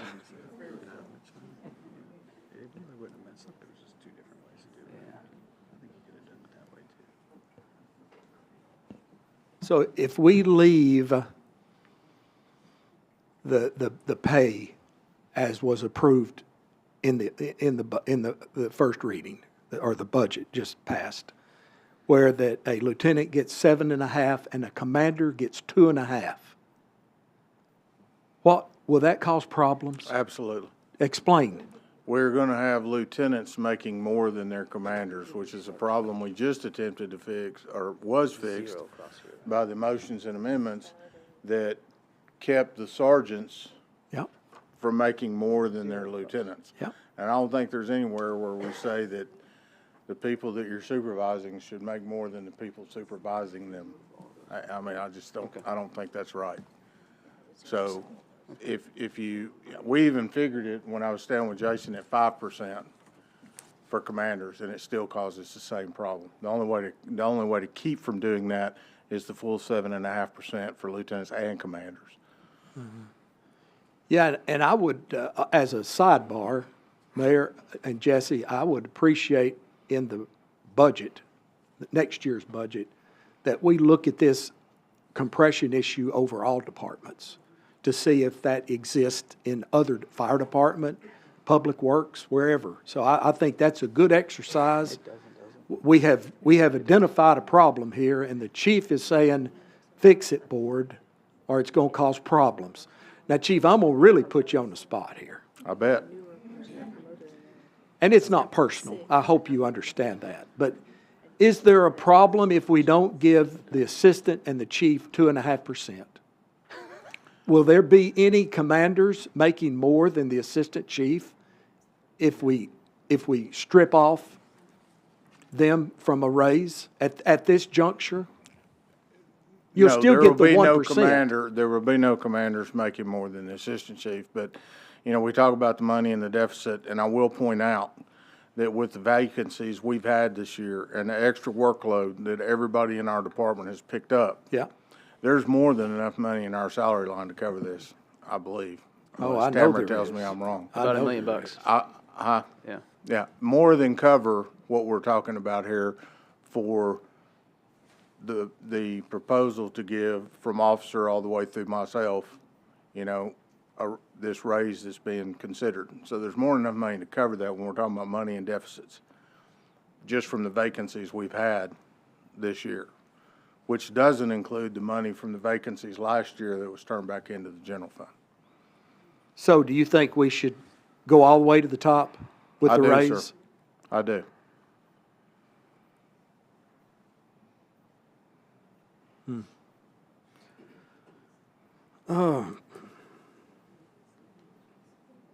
Okay, thank you. Alderman Robertson, thank you. Alderman Skidmore. Yes, thank you, Mayor. The thing that I see is something that our board in the city of Hendersonville, since its inception, the pay scale we have always argued about because it is so different, and that's not only just for the city. It is for, I mean, for almost every local municipality, because I think everybody on this board obviously wants to do what's right. We want to give you, the police department, the proper pay that you deserve it. I don't know anybody on this board or anywhere that would say to me, the police department or the fire department, that you don't deserve, you know, you deserve an increase. Because you hadn't gotten it in a while. So, you know, we're trying to do what's right here. I am concerned that the question that I have is whether we're doing enough, and whether, you know, we deal with, just like you all in your everyday lives, when you go home, you sit at the kitchen table with your wife, or your girlfriend, or your significant other, or whomever, your mom, for that matter, and sit down and try to figure out how you're going to make amends and how you are going to do with your life. And we're sitting here doing with the whole city and how we answer back to the people of Hendersonville. Because, you know, we have 13 different opinions up here, and there's 62,000 opinions out there that we don't know, you know, unless you get an email like me or a phone call, which is so ironic because I know people say, oh, he doesn't get calls like that. You can ask some of these aldermen who call me on the phone, and is my phone constantly ringing, guys, I'm serious. It rings, and I don't mind it. I enjoy it. I enjoy trying to help people. I have for over 30 years, and I'm not changing. So that happens, but we want to do what's right. So my only suggestion that I would say is this first thing that we're heading tonight, Mayor, and correct me if I'm not wrong, is probably what, for 6 months? Less than that for a little over 4. Okay, 4. That we agree on something, that everybody gets something. And then have the mayor's office, Mr. Eckenroth's office, and finance committee get together during the budget and let's work this thing out, because it's too important to sit up here and argue like I did just a few minutes ago, the P's and Q's of procedure and how we're going. But the bottom line is the fire, we investigate the bridge, have that coming up to let everybody know about, and the police get their pay. Because it's just like the mayor and I were talking the other day about the crime that we're getting from Davidson County. You guys are on it. I mean, it's just, you're on point with it. And we're, it's like I was going like, well, we're getting kind of tired of our doing Davidson County's job here in Hendersonville. But you can't say, well, it's not their fault because they're invading in here to Hendersonville because they're just 12 miles down the road. But we need to put them on notice. You may be 12 miles down the road, but you're going to have 12 miles of hard road when you get to Sumner County Jail. And that's what we pay you for. It's not about who's better, to me personally.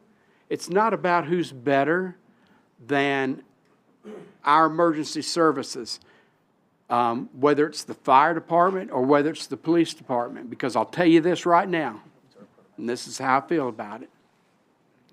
If I needed you, somebody was breaking into my home, who am I going to call? Who I am definitely calling? The police department, every one of you. I'm telling you, get over my house quick, because there's going to be a killing. And then if my kitchen catches on fire, and I have a fire in there, because you can ask my mother, I'm the most terrible cook in the world, but I try, and there's a fire, who am I calling? I'm not calling the police. I'm calling the best fire department, thank you, fire department that we've got in Middle Tennessee, if not the whole state. I'm calling those guys because I've had the experience with them, and they've come to my house. The police, I don't want to see you. I just want you to protect me. But the fire department, I've had them come to my house before because my mom got sick and had to take her to the hospital, and they were there quick, and I appreciate that. And so that's why I'm very supportive of them and the bridge. But don't forget that this board doesn't forget about the police department. I want you all to know that.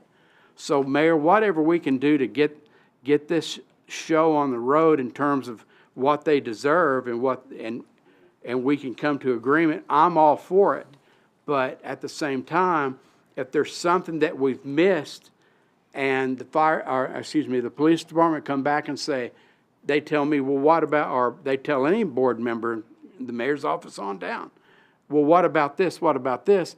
You all in finance and the mayor's office, along with Jesse Eckenroth, can figure this out. And then when we have our workshop every year, as we always do, which I really appreciate, by the way, Mayor, that you do that, we can sit down and talk about it. We'll talk about it all night and get it right, because we just want you all to know, we want to do right by you. And I just don't know of any other alderman on this board that thinks otherwise. If they do, they better leave now, because that's what didn't the president say that? But they shouldn't be sitting on this board if they feel that way. So, Mayor, that's all I have to say about that. Is I don't know where we are on this motion, but if we are ready to vote on it, or do we need this evening fine tune it a little more to get the pay where we need to be, we can do that. If not, I'll call the question on the motion to get us to go on the rails. So we have go forward. We have nobody else wishing to speak. Oh, so- okay, well then I'll. I'm gonna explain where we are. So right now, lieutenants, commanders, assistant chief, right now, this is not with proposal, right now, the board has approved 7.5, 2.5, 2.5, 2.5. The proposed lieutenant, commander, assistant chief is 7.5, 7.5, 2.5, 2.5. So what we're doing is we're only moving commanders from 2.5 to 7.5. So Alderman Dixon. Right, and we have a chance right now with one vote to clear it up. So let's do it. Okay. Any other discussion? Okay. Jason, you ready for us? So all those in favor of this motion, press the green button. Those opposed, press the red one. We missing Alderman Collins? There we go. That's unanimous. Thank you all. So now where we are is Lieutenant Commander, Assistant Chief is 7.5, 7.5, 2.5, 2.5. Alderman Sassy. Okay, here we go. So some of the comments that were made today during the citizen comments are really weighing heavy on me, guys. And I'm so glad that we're fixing something that has needed to be fixed with our police department. But we're not forgetting, but there's no discussion, and because it's not in here, about our fire, our public works, our administration, our all the rest of our staff. So I just wanted to publicly say right now my commitment to our entire staff that we're going to take a hard look at this next budget cycle. As your finance chair, we're going to take a hard look at it. And Mayor, I would love to meet with you so we can look at that together as well. It's not going to be easy.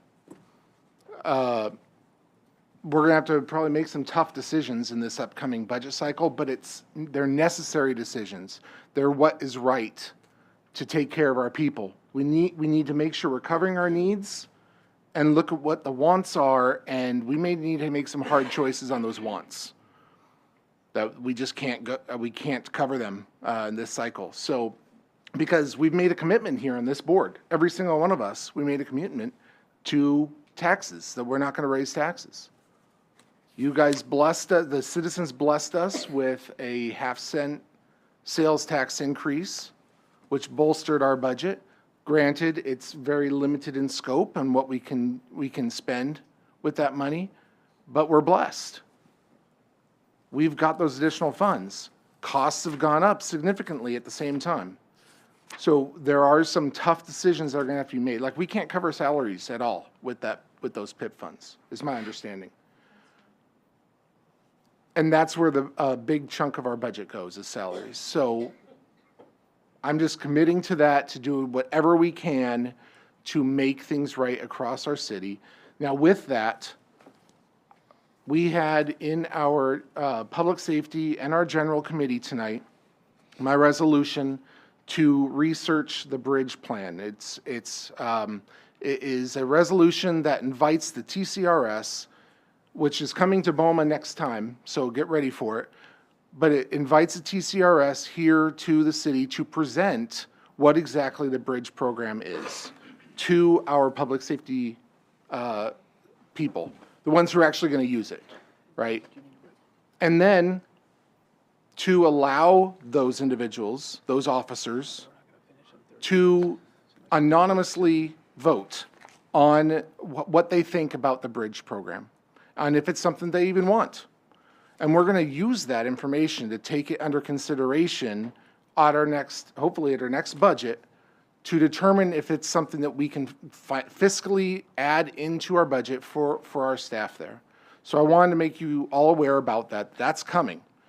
And be here for it if you can, okay? Because this is important. This is something that helps every single level of our fire and police. And it doesn't take, if we do it right, it won't take action for 23 months, so we're able to prepare for it. There's time, and that's important. That's very important. So, with all that, I want to make an amendment that we remove the $27,000 for the research of the bridge, because the TCRS is going to come in and do this presentation for free. The staff is going to administer this survey or vote or whatever you want to call it for free. I mean, it's part of what they do. So there's no need to have funds for a research of the bridge program. So that is my amendment. Thank you. Do we have a second? We have a second from Alderman Evans. Any discussion? So the motion is to remove the $27,000 that we had set aside, that we had designated 2 weeks ago, that would study the bridge program and get back and provide information to the board before the budget is passed for next fiscal year. Go ahead, Alderman Robertson. Question for the motion maker. Did you say the TCSR, is that right? TCRS. I should know. I'm in that retirement program.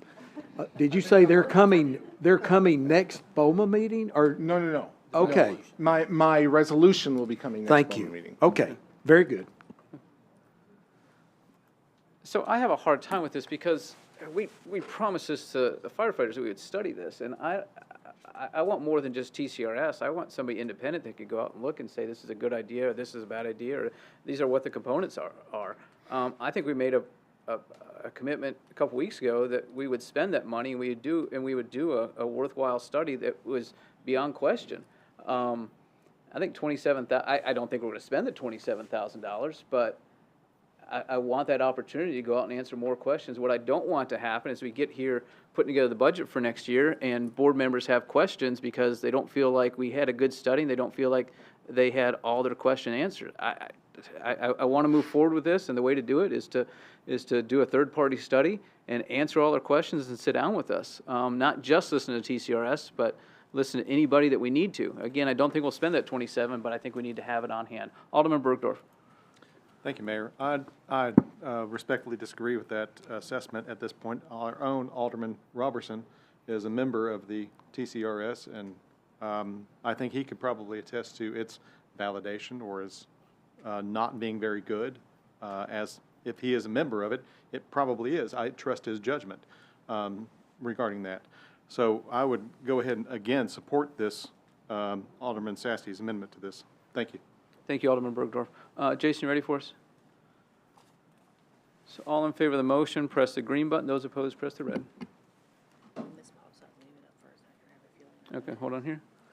So that ties 6-6. I'll ask you, and I typically don't do that. We have a tie here. Does anybody wish to change their vote? 6-6 means the motion fails. It has to have a majority to pass. Okay, so those voting in favor, Alderman Bergdorf, Martin, Sasse, Alderman Collins, Robertson, Evans. Those voting against, Alderman Skidmore and Ward, myself, Alderman Dixon, Goodwin, and Garden. So we're back on the main motion. Thank you. Oh, hold on, Jason. Are we good? I got it. Okay. So I do need to mention something. So if you turn to page 20 in your BOMA section, you'll start to see some pay tables there. Technically, we should go through and adjust every one of those pay tables because of what we've done tonight. But what I would suggest instead is that we ask Jesse and Jason and Tamara to deliver those to us in 2 weeks.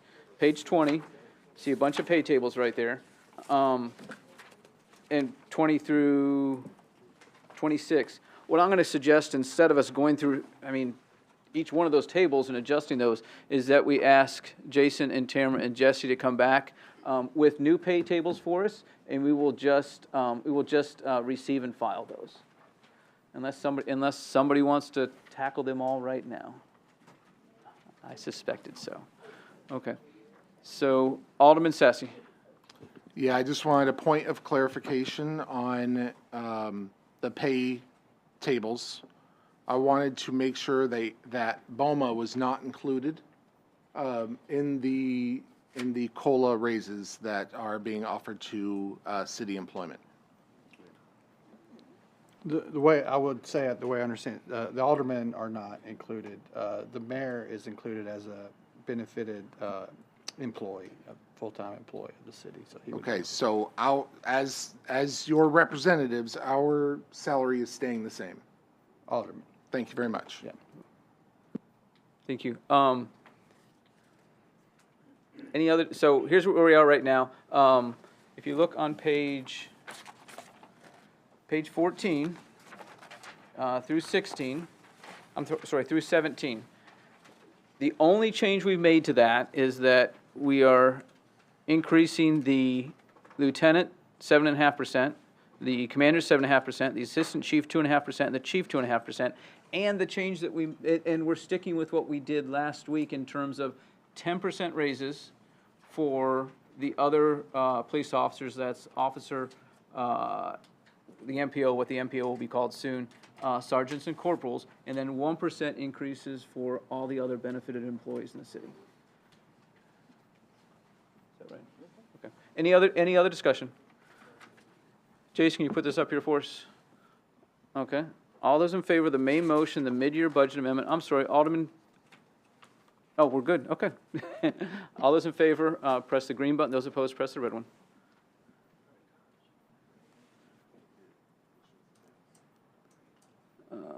Okay, so that passes unanimously. Thank y'all. Y'all, we probably have about 30 minutes left, I would guess. Does somebody want to make a motion to take a break, or do we want to muscle on through? So Alderman Goodwin makes a motion to take a 10-minute break, and Alderman Garten makes a second. All those in favor, please say aye. Aye. Those opposed, please say no. I'm sorry, we had a couple no's. So, Jason, are you ready for us? No. Oh, I didn't vote. So this is a vote on taking a 10-minute break. Hold on here. Well, you're going to have a puddle if we don't. Okay, those in favor, press the green button. Those opposed, press the red one. So that passes 7-2 to 2. Those in favor, Alderman Bergdorf, myself, Alderman Dixon, Goodwin, Garten, Collins, Robertson, and Evans. Those against, Alderman Sassy and Ward. Those abstaining, Alderman Skidmore and Martin. We'll be back in 10 minutes. Thank you all.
Here we go.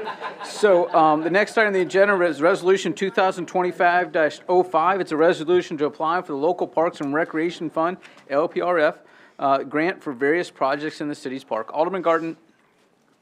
Motion? Yes, so moved. Motion?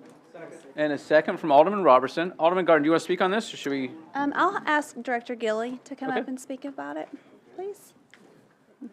You handed all these out? Yeah. Cool, thank you.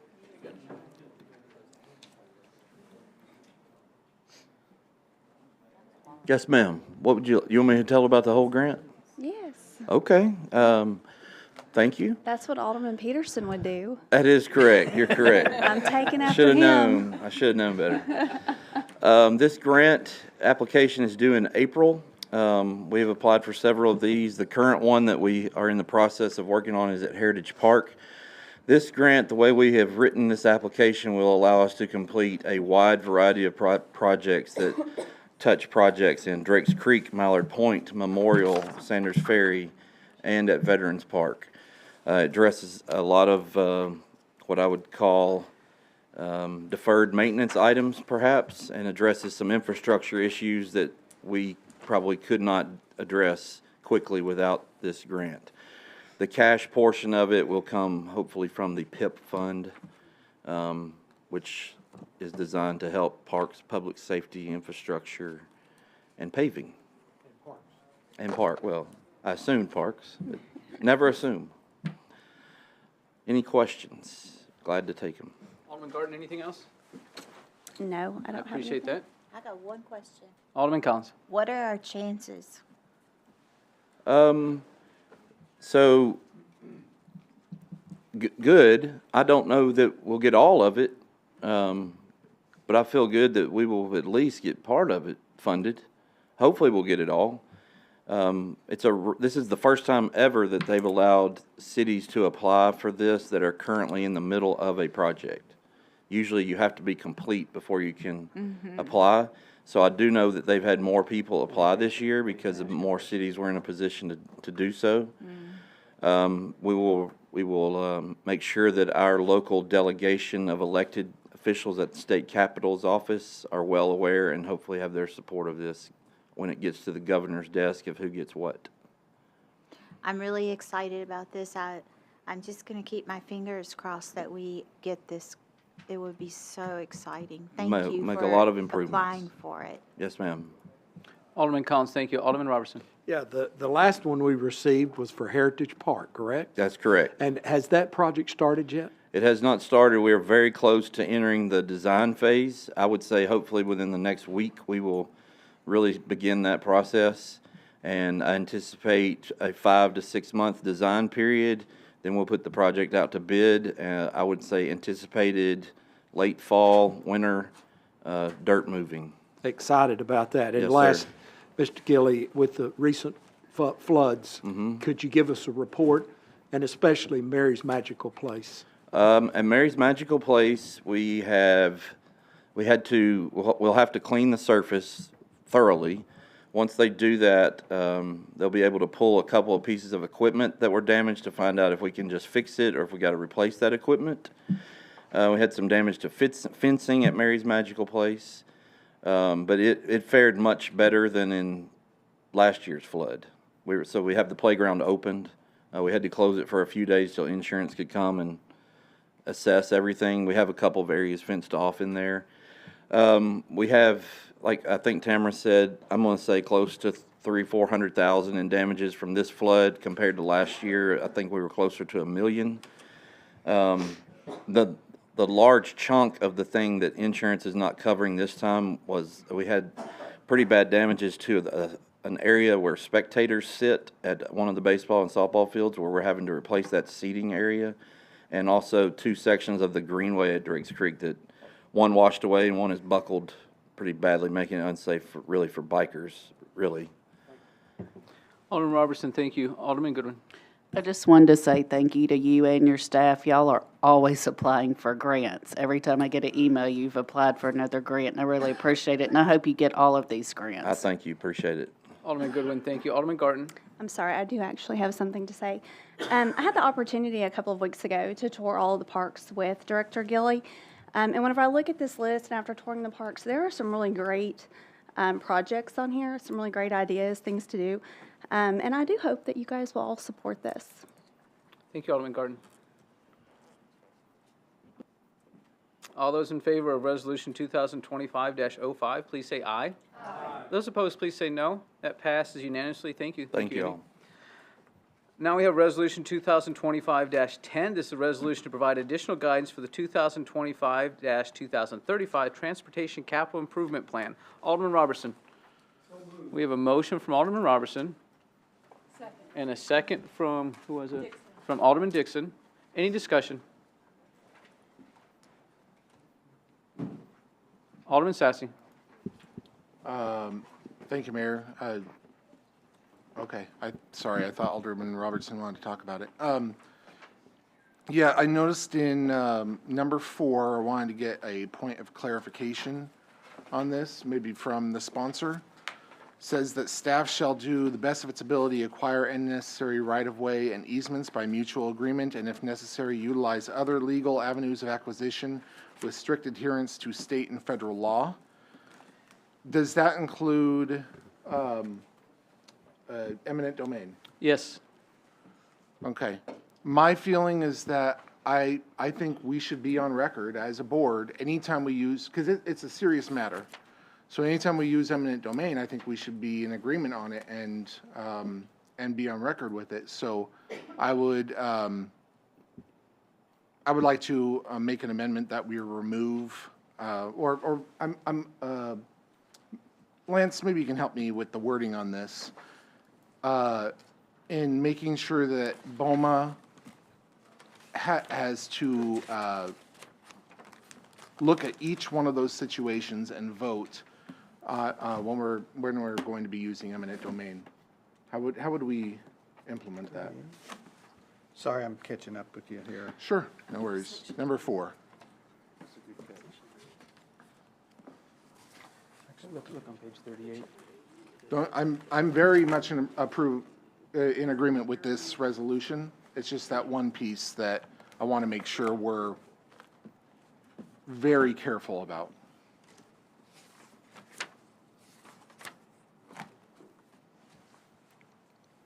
So what is it that you want to see changed?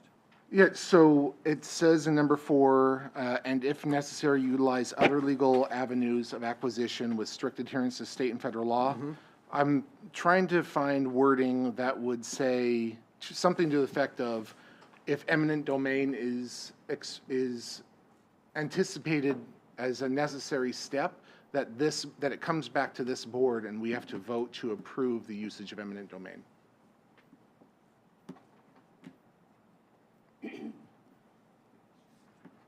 You could say, however, if eminent domain is necessary, that it be approved by BOMA separately. Okay. Or sure, something to that effect. Yeah. Sure. Okay. I'll take your wording as the gospel. Do we have a second on that? Second. We have a second from Alderman Martin. I want to speak on that. If this passes, we will stop all work on every project that is in the transportation plan. We're not going to do what we did, and that's waste $400,000 on a project not too long ago and waste city resources as well. So I think a better amendment would be to pick out the projects maybe in your ward that you want to have eminent domain final say on. The reason I brought this forward was so it could tell staff, hey, let's go forward on the transportation plan. If you want to have eminent domain say, now's the time. If you don't want to use eminent domain on these, now's the time to tell us that. But what that means is that we won't go forward with the transportation plan because we will get in a situation where we want to negotiate with somebody and we won't be able to secure we won't be certain of securing that property. So if we're not certain that we can secure that property, there's no reason for us to apply for grants, do engineering, do environmental, to move forward with the project. So I think a better amendment would be that maybe in your ward you would have Some say on eminent domain. So the project on Center Point Road and Old Shackle Island Road, if you don't want to use eminent domain, then we'll tell staff not to go forward on that. I think that would be a better motion. I can't vote for this motion. So, Alderman Bergdorf. Thank you, Mayor. Another quick question regarding the regarding the transportation plan. It lists in here that it lists 36 projects prioritized by empirical data. Are these projects, we had minor discussion about this last time we discussed the transportation plan, and items were listed 1 through 36, and those items were listed in order of importance. There seemed to be some pushback regarding changing any of those items in number and list of priority at that time. Is this going to prohibit that? Is this amendment going to prohibit any changes? This proposed amendment? No, I'm sorry. We're still on his amendment. I apologize, Mr. Sassy. We'll come back to you. Come back to me. Okay. Thank you. Alderman Robertson. Yeah, this is an implementation resolution. The first resolution on the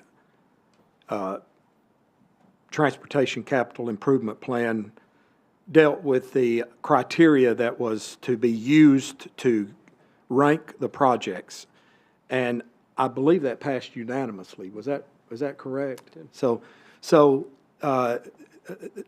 this is the proper evolution of the Transportation Capital Improvement Plan.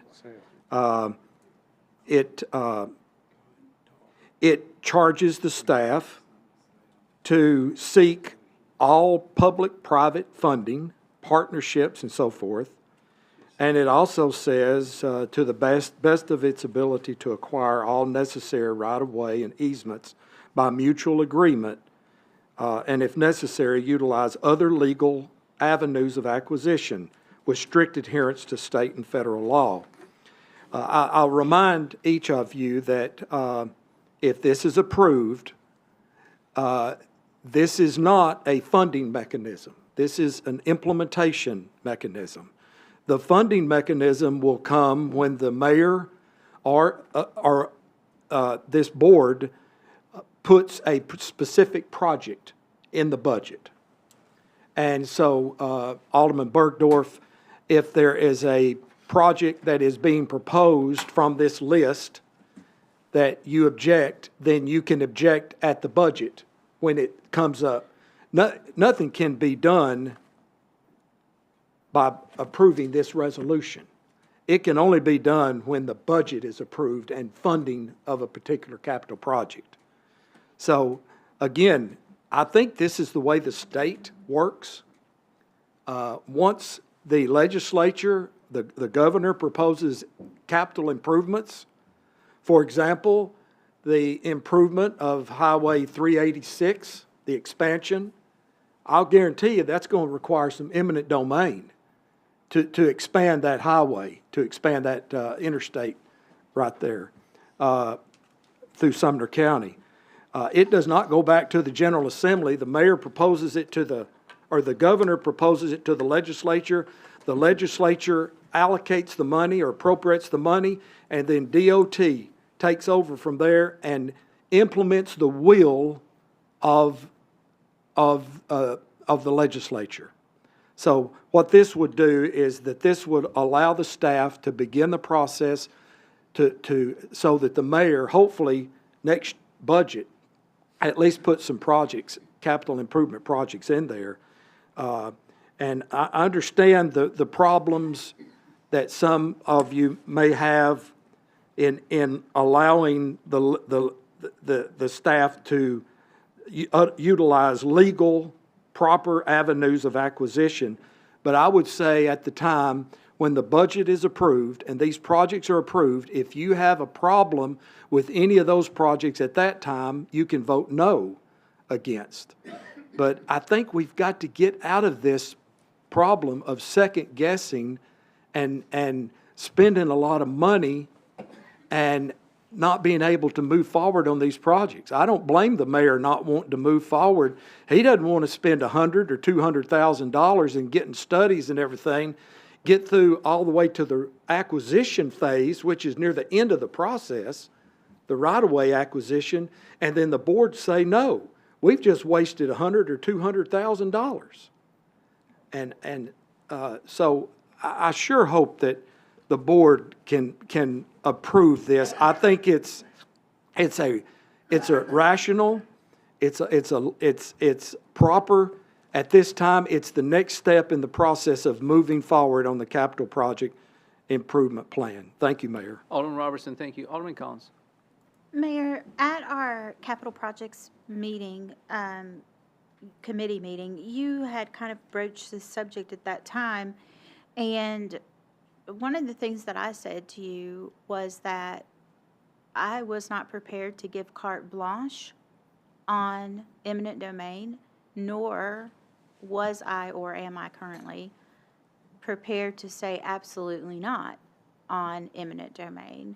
And I had asked you for, not for all the projects because timeliness, I won't be here, none of us will be here for all of those projects, but for those projects most likely to occur, to provide a map of the land that had that we would possibly need, so that we could see what we were agreeing to.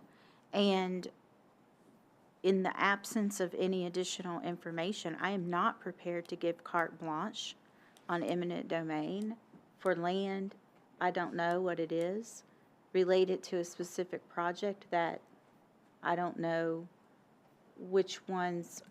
I know they're listed in priority, but they won't be completed in priority because you have to strike when the iron's hot.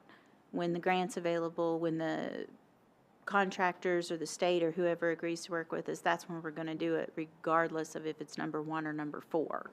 So I don't have enough information, and it kind of sounded like you're saying, and you can confirm this for me or tell me, I hope you tell me that I'm wrong, that you're issuing an ultimatum and saying if we don't give carte blanche for eminent domain, you will not pursue the transportation plan, which we all, I think we all supported.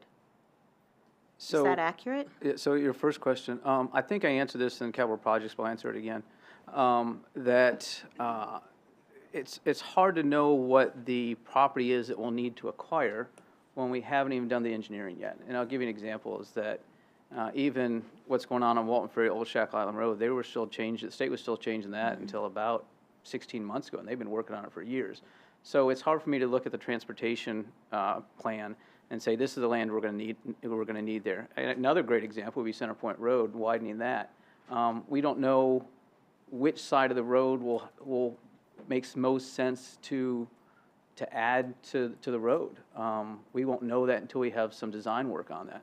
So the problem is that if the board's gonna tell me, do the design work and then we'll decide if we're gonna acquire the property, that means we're spending a lot of money before we get to that point. And so my point is that I'm not gonna waste the city's money anymore, even though the board voted for a transportation plan. If the board is telling me and staff that they're not willing to allow all legal vehicles to move forward, then it doesn't make sense to tell the staff, go out and apply for grants, put our credibility on the line, spend some time with engineering. It doesn't make sense to do that if we don't have all legal vehicles. Now, we don't want to use all legal vehicles, but if we don't have those, I just can't be responsible for wasting the kind of money that we wasted a couple months ago. I'll tell you, if some members of this board have a hard time with eminent domain in their wards, tell us, and we'll just take those projects out, and we'll come back to you to get permission for eminent domain. But we passed a transportation plan that affects the whole city, and I certainly hope that we'll move forward helping the whole city and with all legal vehicles. So thank you, Alderman Collins. I just want to say that I think To my awareness, in the history of our city, eminent domain has come up one time, exactly one time. Is that accurate? Well, I think the city's used it one time. It's come up many, many times because it's always been something that the board has allowed to be used by the staff and by consultants. But it's only actually have been used one time. It has been used one time by the city? It's been used by TDOT many, many times. By TDOT, yes. Yes. but, 14 times. In just excuse this me. last project, for 386, it was probably 100. Within the city, certainly it's been used, but not by the city. So I do understand that we are embarking on more transportation problems than we have, more transportation projects, I think I said problems, than we have in the past, perhaps. And so it is more likely to come up, but I feel like the idea that we have to agree to unknown uses of eminent domain, or we will not pursue the transportation plan, is an overreaction. I do understand where you're coming from. We don't want to I don't want to waste resources either. And I don't really understand where you're talking about, like the ones that are in my ward, because the transportation plan is about us getting through the whole city. And my ward isn't really, I don't have any particular objection to the use of eminent domain because it's in my ward. It may be another project that I felt uncomfortable with using eminent domain that's not in my ward. I guess I should explain that better, is that the aldermen who are willing to use all legal vehicles, I don't think the other aldermen should stop them from making progress for their constituents.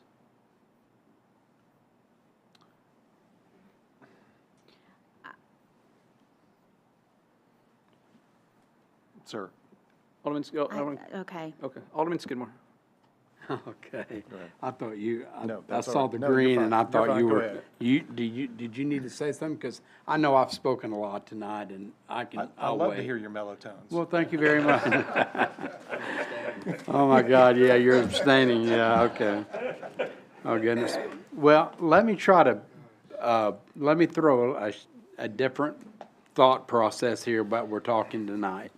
Because I agree with everybody. In fact, you're going to be shocked.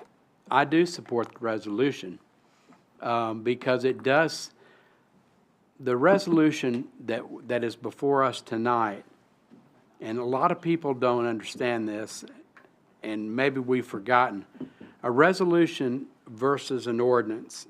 A resolution is a non-binding an agreement. It just says that at this point, a resolution is that we kind of support these transportation projects. Although that there are some that I don't agree with, and you all know that, and I'm not going there tonight because if I did, the mayor should call me out of order because this is not specific to this ordinance. But we'll visit it again. I mean, I'm sure we will because it's a transportation. But I do support the resolution because my distinguished colleague from Ward 6, Mr. Roberson, who is eloquent in his speech making, which I'm admired a great deal. But he did say something that I thought was awfully profound, and it was how the state government works. And he's true up to a certain extent, that the governor does this, and it goes to the legislature and it's passed, and then it goes to TDOT. But there's one thing that we almost all forgot, and that is our committees. And that is the most appropriate and the most actually, especially in local government, is one of the most critical things that we have as an alderman and the mayor or as an elected official to go to, because that's where all the decisions are made in committee, and then it comes back to, as us, it comes back to us. If it does, and then in the local and the state government, it moves on its course. But for speaking for us here, it comes back to us to discuss if it's necessary. Any alderman can put it on the agenda to discuss. So if the capital projects, and I've said this at Capital Projects Committee, and I think this is very, very important. I have always thought, and I will still think this until I leave office, and I will support it this way even I'm gone, out of office, that each project should be looked at on a case-by-case basis, because it's affecting all of our districts, whether what we do to it or whether it may not be in our ward, but it affects all of Hendersonville. So we shouldn't look at it that way. And at the same time, this resolution kind of lets the state know, and everybody in town, and all your representatives up here and your constituents, lets them know that you support the plan. And that's what that is. If there's a problem that comes up with eminent domain, our city staff is not going to request our city attorney to investigate or to go forward with it. It'll either be the mayor's office or the board as a whole. But if let's just say they say to the mayor, Mayor, I think we need to pursue the eminent domain on this project. The mayor's not going to say, okay, I say go for it now. He's got to come back to this board because it's the governing body of it's called the Board of Mayor and Aldermen for a reason.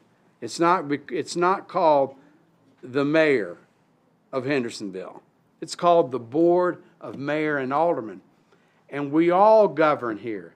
And that's a governing, and when you ask for an eminent domain, that is a process of governing and leading as a board. So I don't really, you can have all the nice little section 4 in here, and that's fine, but I don't really, I don't agree with that, but it's not stopping me in supporting the resolution because it's a non-binding, if it was an ordinance, you'd see me be coming out of my seat. I'd say, no, I don't, You're saying that you're going to have force eminent domain on anybody?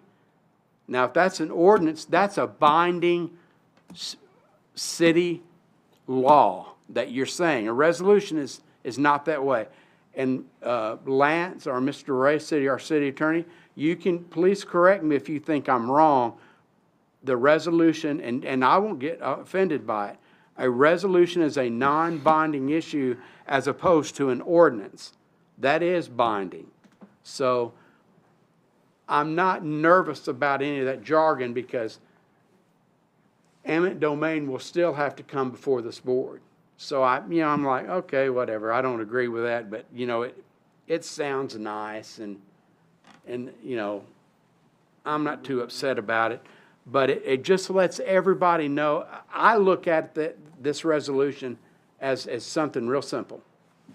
One, it lets everybody, including us up here, all of us, we're in support of the transportation plan because it's necessary. It lets the citizens, our voters, and just the people who live here, let them know that we're trying to do the best that we can with this transportation plan.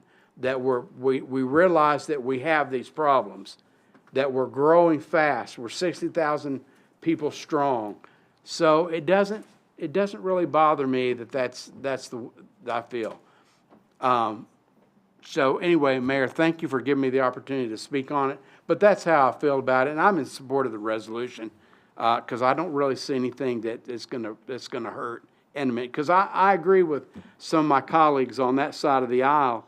I agree with my side of the aisle as well, is I don't know that I would be for eminent domain because I still think that our transportation projects should be reviewed on a case-by-case level. But now we can list them all day.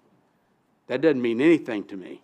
We can list them from now till freezes over in Hendersonville. But that doesn't mean anything, but each one that we have to do or we talk about, that is going to be an issue that all of us whether it be in public works, whether it be in capital improvement, or whether it be at the argument at the Board of Aldermen, we're all gonna have to tell where we feel and where the cards roll out, what we're gonna be doing, where you feel. Because for the most part, I don't think most people in Hendersonville, I think they're very pro-property rights. I think they believe in that. And we've shown up here that this board has voted for property right ownership and not eminent domain or any kind of takeover or any kind of, and I don't know if that's the proper word, but you know what I'm talking about. I don't know that this board is ready to take that step. It might be, but we still need to leave the door open for a vote for that. So, thank you, Mayor. Alderman Skidmore, thank you. Alderman Bergdorf, did you want to speak on the amendment? No, I did not. I did want to say that I do realize after listening to the discussion this evening that it is late. I'm tired. I don't know about the rest of you, but I think that I did support the transportation plan. The only caveat I wish to ask and get clarification on is that are the, and we're going to stick on it, are the projects numbered and are they strictly numbered, or can significant events create changes in the number and line of projects? That's all I want to know. Gotcha. They're not strictly numbered, Thank you. Yeah, okay. Okay, Alderman Sassy. Thank you. I just wanted to clarify, my amendment is not an attempt to halt these projects.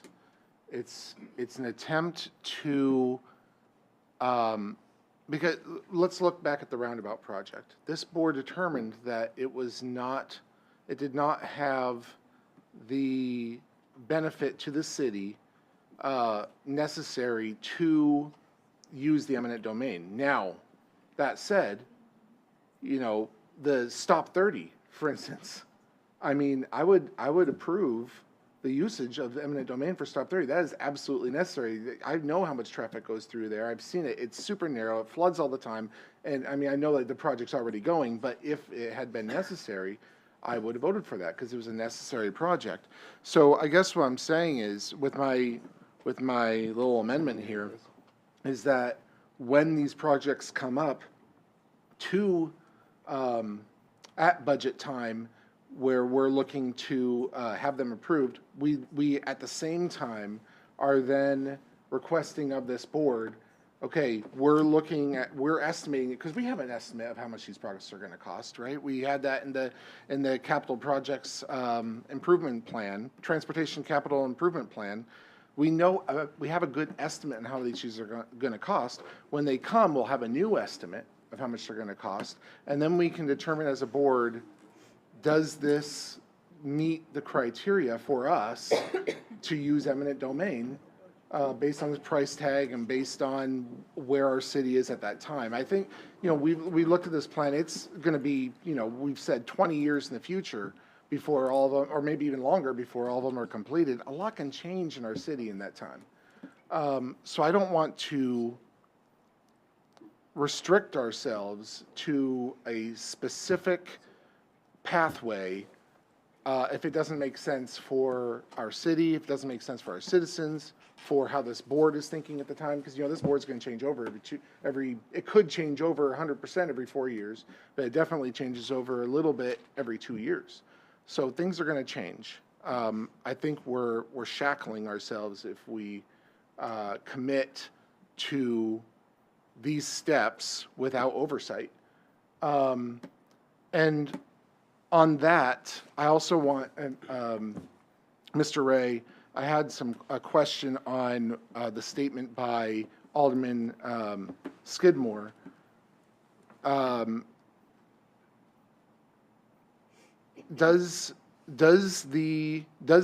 eminent domain, he mentioned that eminent domain, if it was going to be used, it would still have to come back to this board. Even with this resolution, it would still have to come back to this board for approval. If I understood you correctly. Is that correct? If this resolution passed as is?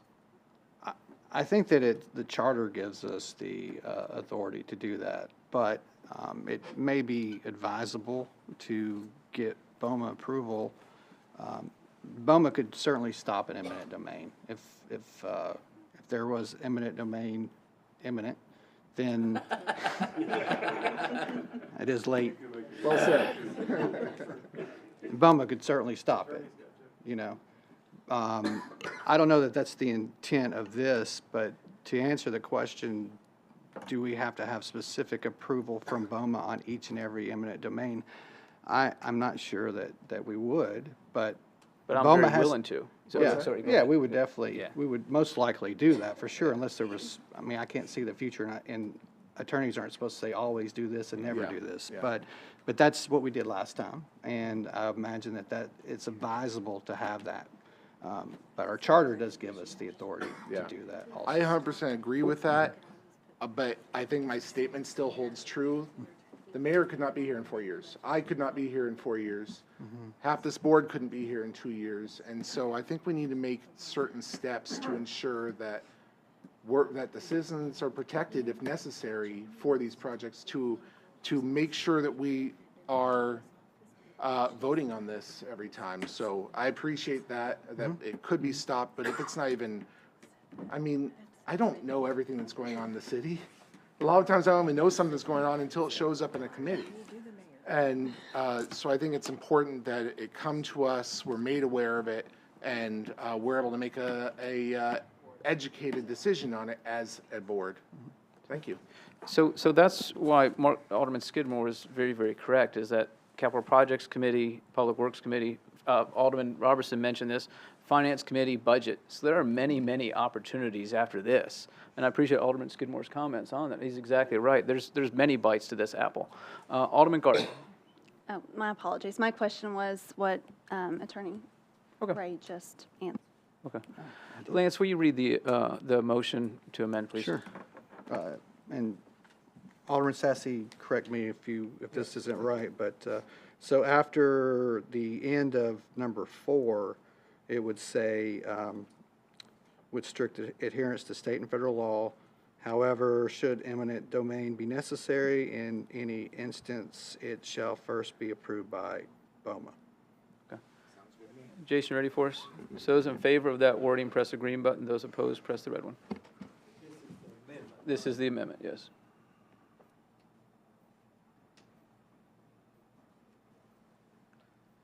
So it fails 8-4. Those in favor, Alderman Bergdorf, Martin, and Sassy. Alderman Evans. Those opposed, Alderman Skidmore, Ward, myself, Alderman Dixon, Goodwin, Garten, and Collins, and Robertson. So now we're back on the main motion. Alderman Bergdorf, did you want to speak on the main motion, or did you say everything you wanted to? Okay, thank you. All those in favor of Resolution 2020, Jason, you ready for us? All those in favor of Resolution 2025-10, please press your green button. Those opposed, press the red one. So that passes 10-2. Those in favor, Alderman Bergdorf, Skidmore, Ward, myself, Alderman Dixon, Goodwin, Garten, Collins, Robertson, Evans.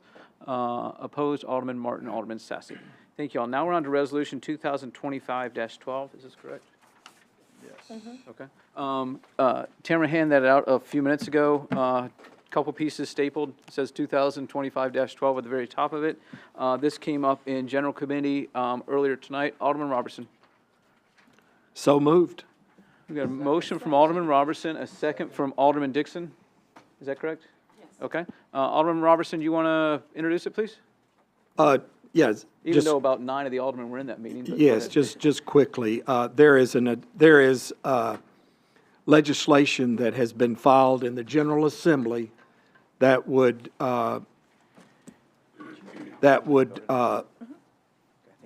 preempt some aspects of our local zoning authority. And forever,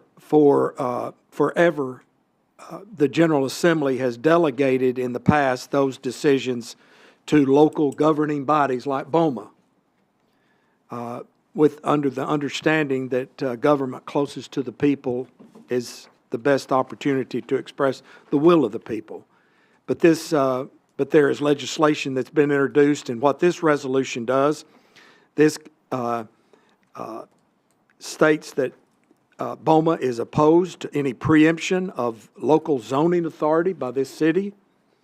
And it also, a copy of this, if it passes, will be sent to members of the delegation. And it also is an empowering resolution to the mayor and to our consultant to lobby against this legislation. So I'm available to any questions. And Mayor, you may have more comments, but that's all I've got on it. Okay. I urge your approval. Okay, thank you, Alderman Robertson. Alderman Bergdorf. Thank you, Mayor. And Alderman Robertson, perhaps you could elaborate on this. I would love to see a copy of the document that's been circulated around. That way we could have some comparison. Is it in here in the handout? Because I don't see any wording in there about it. No. Am I just overlooking it? No, the proposed legislation is not in there, but we've been informed by our consultant that this bill has been filed. I think he's pretty sweet too, and a great service, but I'd still like to see the document, if there was any way we could do so. I know we rushed this through, we bypassed the 2-week committee, and I trust everything that you all are saying, but is there any way we can get that document?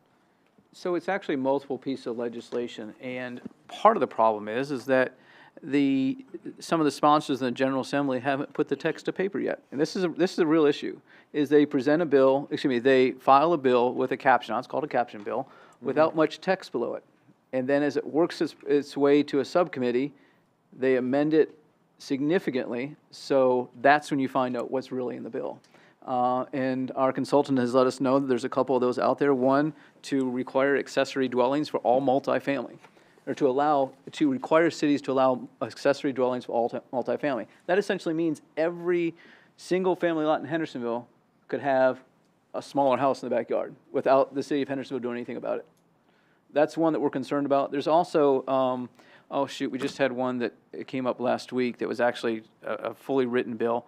But it's also short-term rentals. For the past 3 or 4 years, the short-term rental industry has pushed the state of Tennessee, after successfully pushing some other states, to take short-term rentals out of the hands of city councils, because they see it as a commerce issue, that the city council should not get to, should not have the right to regulate inter-city, inter-county, interstate commerce.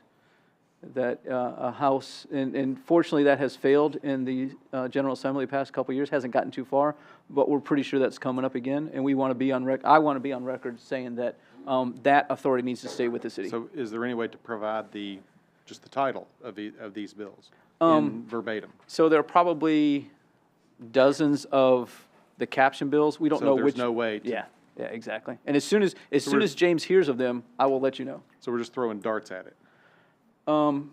Sort of, but at the same time, we're letting our General Assembly members know that when it comes to these preemption bills, we stand against them. The whole practice of preempting city governments. Thank you, Mayor. Okay, you're welcome. Alderman Martin. Alderman Robertson, did you want to chime in on that, or did I do a halfway decent job? No, thank you, Rob. These caption bills can be filled in later, so we're trying to preempt a preemption bill. Thank you, Alderman Robertson. Alderman Martin. I'm a little offended my name wasn't added to this already. So, who are our sponsors? This is a serious issue, and it's the people that are pushing the legislation through is the home builders group as well as the realtors group, which is the same groups that push through the legislation that we're having to struggle with for impact fees. So I'm all over this, and I can't wait to vote. Without objection, we're going to add Alderman Martin's name as a sponsor. Any other discussion? All those in favor of Resolution 2015 Alderman Sassy. I just want to be added as well, please. Without objection, we're going to add Alderman Sassy's name. Without objection, we're going to add Alderman Dixon's name.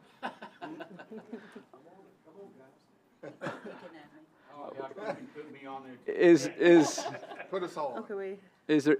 Except for Bob. Okay, Alderman Skidmore, Alderman Goodwin, Alderman Garten. I don't want to ask if anybody doesn't want it. I'd rather see you raise your hand if you do. I think we're ready to vote. Did you get everybody? I have Hold Martin. on. Go ahead. So adding a sponsor, I have Martin, Sassy, Dixon, Skidmore, Goodwin, and Garten. Okay. Is that right? Sounds- Okay. Sounds good. Make sure I didn't All miss those in anybody. favor of Resolution 2025-12, please say aye. Those opposed, please say no. That passes unanimously.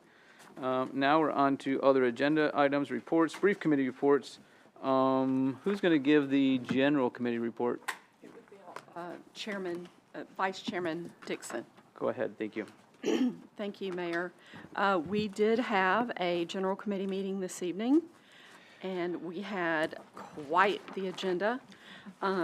We had 3 ordinances that were all related to updating our codes. They were 2025-03, which is fire code, 04, which was building and maintenance, and 05, which was property maintenance.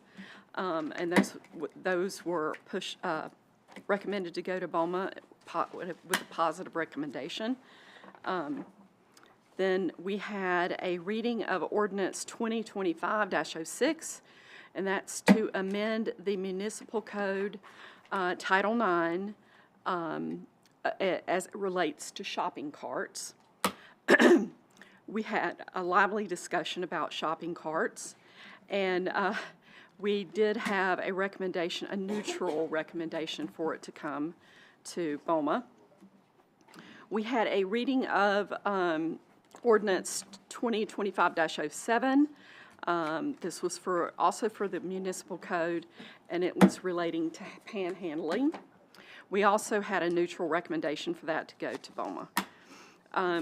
Then we had 2025-08, which was Municipal Code Title 12 for buildings, utilities, codes related to registration of vacant commercial and industrial buildings. We had a positive recommendation to go to BOMA for that. We had a reading of Resolution 2025-07 to adopt a decorative street sign replacement grant program. Again, that passed unanimously for a positive recommendation.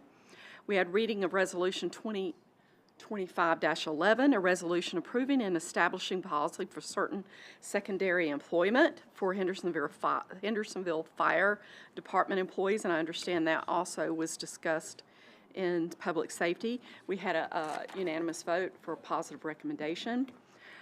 We had the reading of Resolution 2025-12, which was a resolution expressing the opposition of the efforts for the state to restrict or preempt our land, which we just talked about.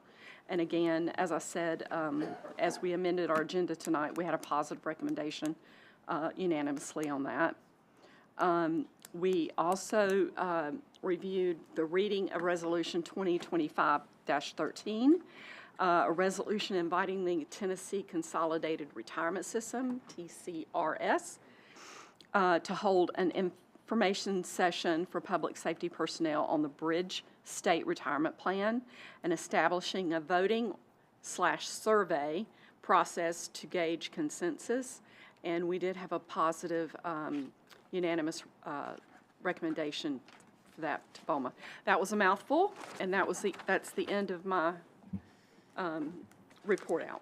Alderman Collins, do you have a question for Chairman Dixon? I think that Alderman Dixon may have misspoken. Which one? I think you got number 5 and number 8 mixed up as far as number 5 for the one that was the peddlers relative Oh, to I did. panhandling. I That did. was positive. And yes, the one about the secondary employment was neutral. You're right. Thank you very much. Okay, you're welcome. Thank you, Alderman Collins. Thank you, Alderman Dixon. Chairman Dixon. Next, Chairman Goodwin, Public Safety. We had a meeting, we discussed Resolution 2025-11, resolution establishing a policy for secondary employment for the fire department that passed with a positive recommendation to come to BOMA. We also had 2025-13, it was a resolution for TCRS to hold an information session for public safety on the bridge program. and the voting process. That also passed with a positive recommendation to come to BOMA. And we also had Chief Bush tell us about what happened this week with the legislation. I don't know if he wants to come up and tell us real quick. Alderman Peterson, I'm sorry. Alderman Goodwin, you're welcome to do that. Do what? You're welcome to ask him to come up here if you'd like. Could you come up and just...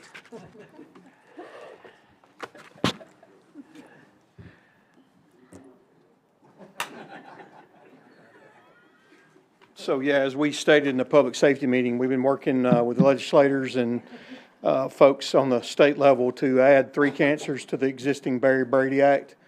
It's pancreatic, prostate, and breast cancer. We met Monday, went to a subcommittee meeting. It passed unanimously 7-0 there. I met with the Tennessee Professional Association of Firefighters yesterday with some legislators there. Out of 33, I think, legislators, I think that's the number of them, 30 of them are on board of supporting adding those 3 cancers to the bill going forward. So there was one more vote tomorrow at a committee, and then it goes to the full. It does bypass the Finance Committee because it's the financial burden to it is under $50,000, which means it bypasses not having to go to the Finance Committee, which is a huge bonus. So looks like that's going to pass, and that's instrumental for anybody in the fire service. Chief, thank you. Alderman Goodwin, anything else? That's all. Thank you. Thank you, Chairman Goodwin. Alderman Martin, Planning Commission. This will be short because my throat's a little bit sore. Actually, I'm going to abstain. We had a good meeting last week. The first project we looked at was the new In-N-Out Burger. That's coming here to 100 North Anderson Lane. We reviewed their site plan. Everything is in order, so they'll be moving forward with that pretty soon.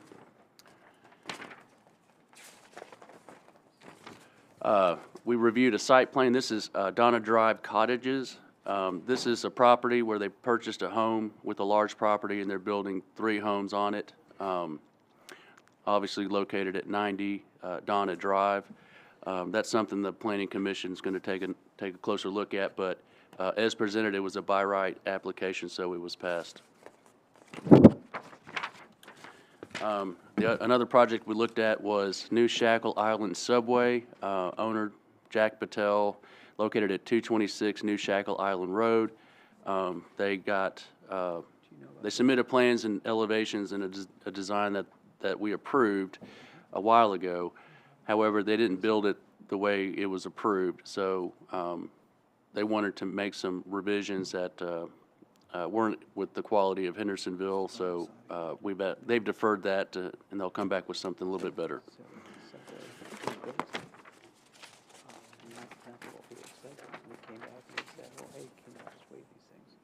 Staff level projects approved. Anderson Harris Lots 1 and 2 consolidation. Broken Paddle Outfitters Building. Rosie Food and Wine awning. And the Walmart remodel. Staff level projects that are pending. Caudill Estates. Forest Retreat Subdivisions Lot 2 and 3. Hendersonville Football Stadium. Wells Fargo. And then director comments. Jeff Coker announced that he's leaving the Hendersonville Planning Commission as the chairman. And that's it. Not as exciting as the shopping carts, but I want to check the general committee for that story. Thanks. Alderman Martin, hold on. Alderman Evans, do you have a question for Alderman Martin? For Alderman Martin, concerning the subway, what are they doing around on the sidewalk there? It just kind of drops off there. Are we putting like a fence or asking them to put something up there? Yeah, so that's one of the items. There was a bunch of items that they were kind of cited on, and they asked for forgiveness, and we didn't give it to them. So good. They'll be coming back with better stuff. Okay, thank you. Thank you, Alderman Evans. Thank you, Alderman Martin. Jesse, our Bowman report from our COO. Thank you. Excellent news about In-N-Out. I think we're all excited to have them. We'll probably have to start Bowman meetings earlier so we can get out in time to grab a burger on the way home once they've started. That's right. Okay, a couple important dates to remember.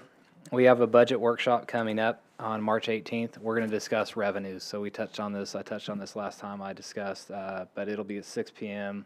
And we're really going to go over the assumptions that we make for revenue projections, because those assumptions that we make for revenue projections really limit what we spend on the budget. So that'll be March 18th. And then 6 o'clock. And then March 25th, we're going to have a workshop with the consultant, Carson Bice, from Tischler Bice, on development impact fees. He's trying to arrange to be here in person, but as of now, he will be on a Teams call. He may be here in person as well, but what we're going to do about a week ahead of time is we're going to send out a list of commonly asked questions, or FAQ list, a lot of things that you guys have asked staff, so that you can kind of get yourself familiar with the things you can and cannot do with development impact fees, because they're specific. And we will send the report out too. We're still finalizing the report before it's good for public consumption.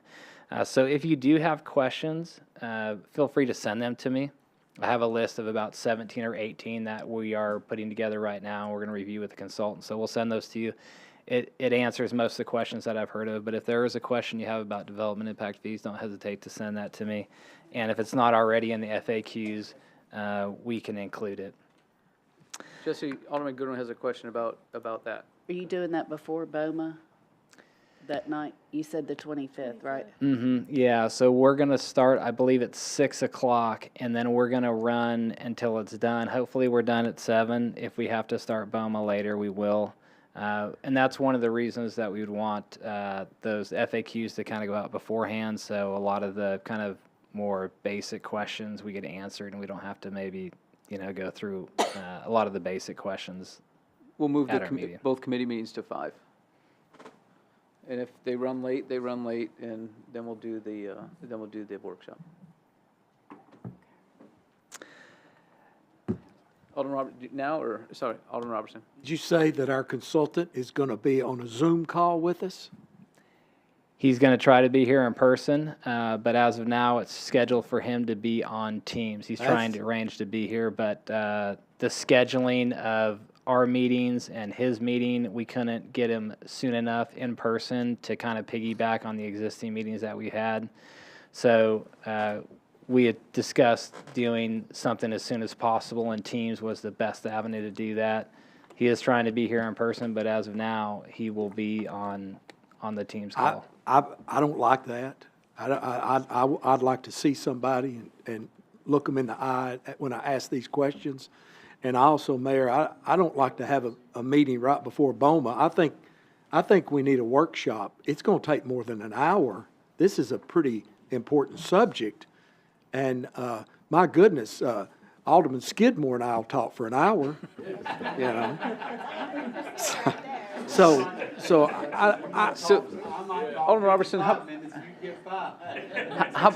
about I do this? Is I'll send out an email tomorrow. The problem with our consultants, we were going to have to wait till middle or late April to get him in person. So I thought, let's go ahead and do it sooner instead of later. But I'll send an email asking y'all's preference on both those items. Do you want to wait? Do you want to wait until we can get him in person, which might be another month? And the other question would be, do you want to have it at a time everybody's all going to be here, or do you want to schedule a special workshop specific for the only thing going on that night? I'll ask both those questions. Okay, I appreciate that input. Thank you. Good news is paving, the weather's turned, so paving will resume as early as Monday. We're going to start milling, so I think Calendar Lane is one of the first areas that we're going to start milling. So paving will kick back up. And then in your BOMA report, we continue to trend positive in sales tax revenue, so that's a good thing. You'll notice that the LPR hits, we had a really high month of LPR hits, so the guys have done a good job putting blue lights on vehicles. And then on page 50, you'll see a whole list of events we have going on in our park, so very busy. That concludes my report, Mayor.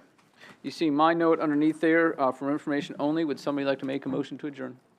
We have a motion to adjourn from Alderman Martin, who likely will abstain. We have a second from Alderman Sassy. All those in favor of adjournment, please say aye.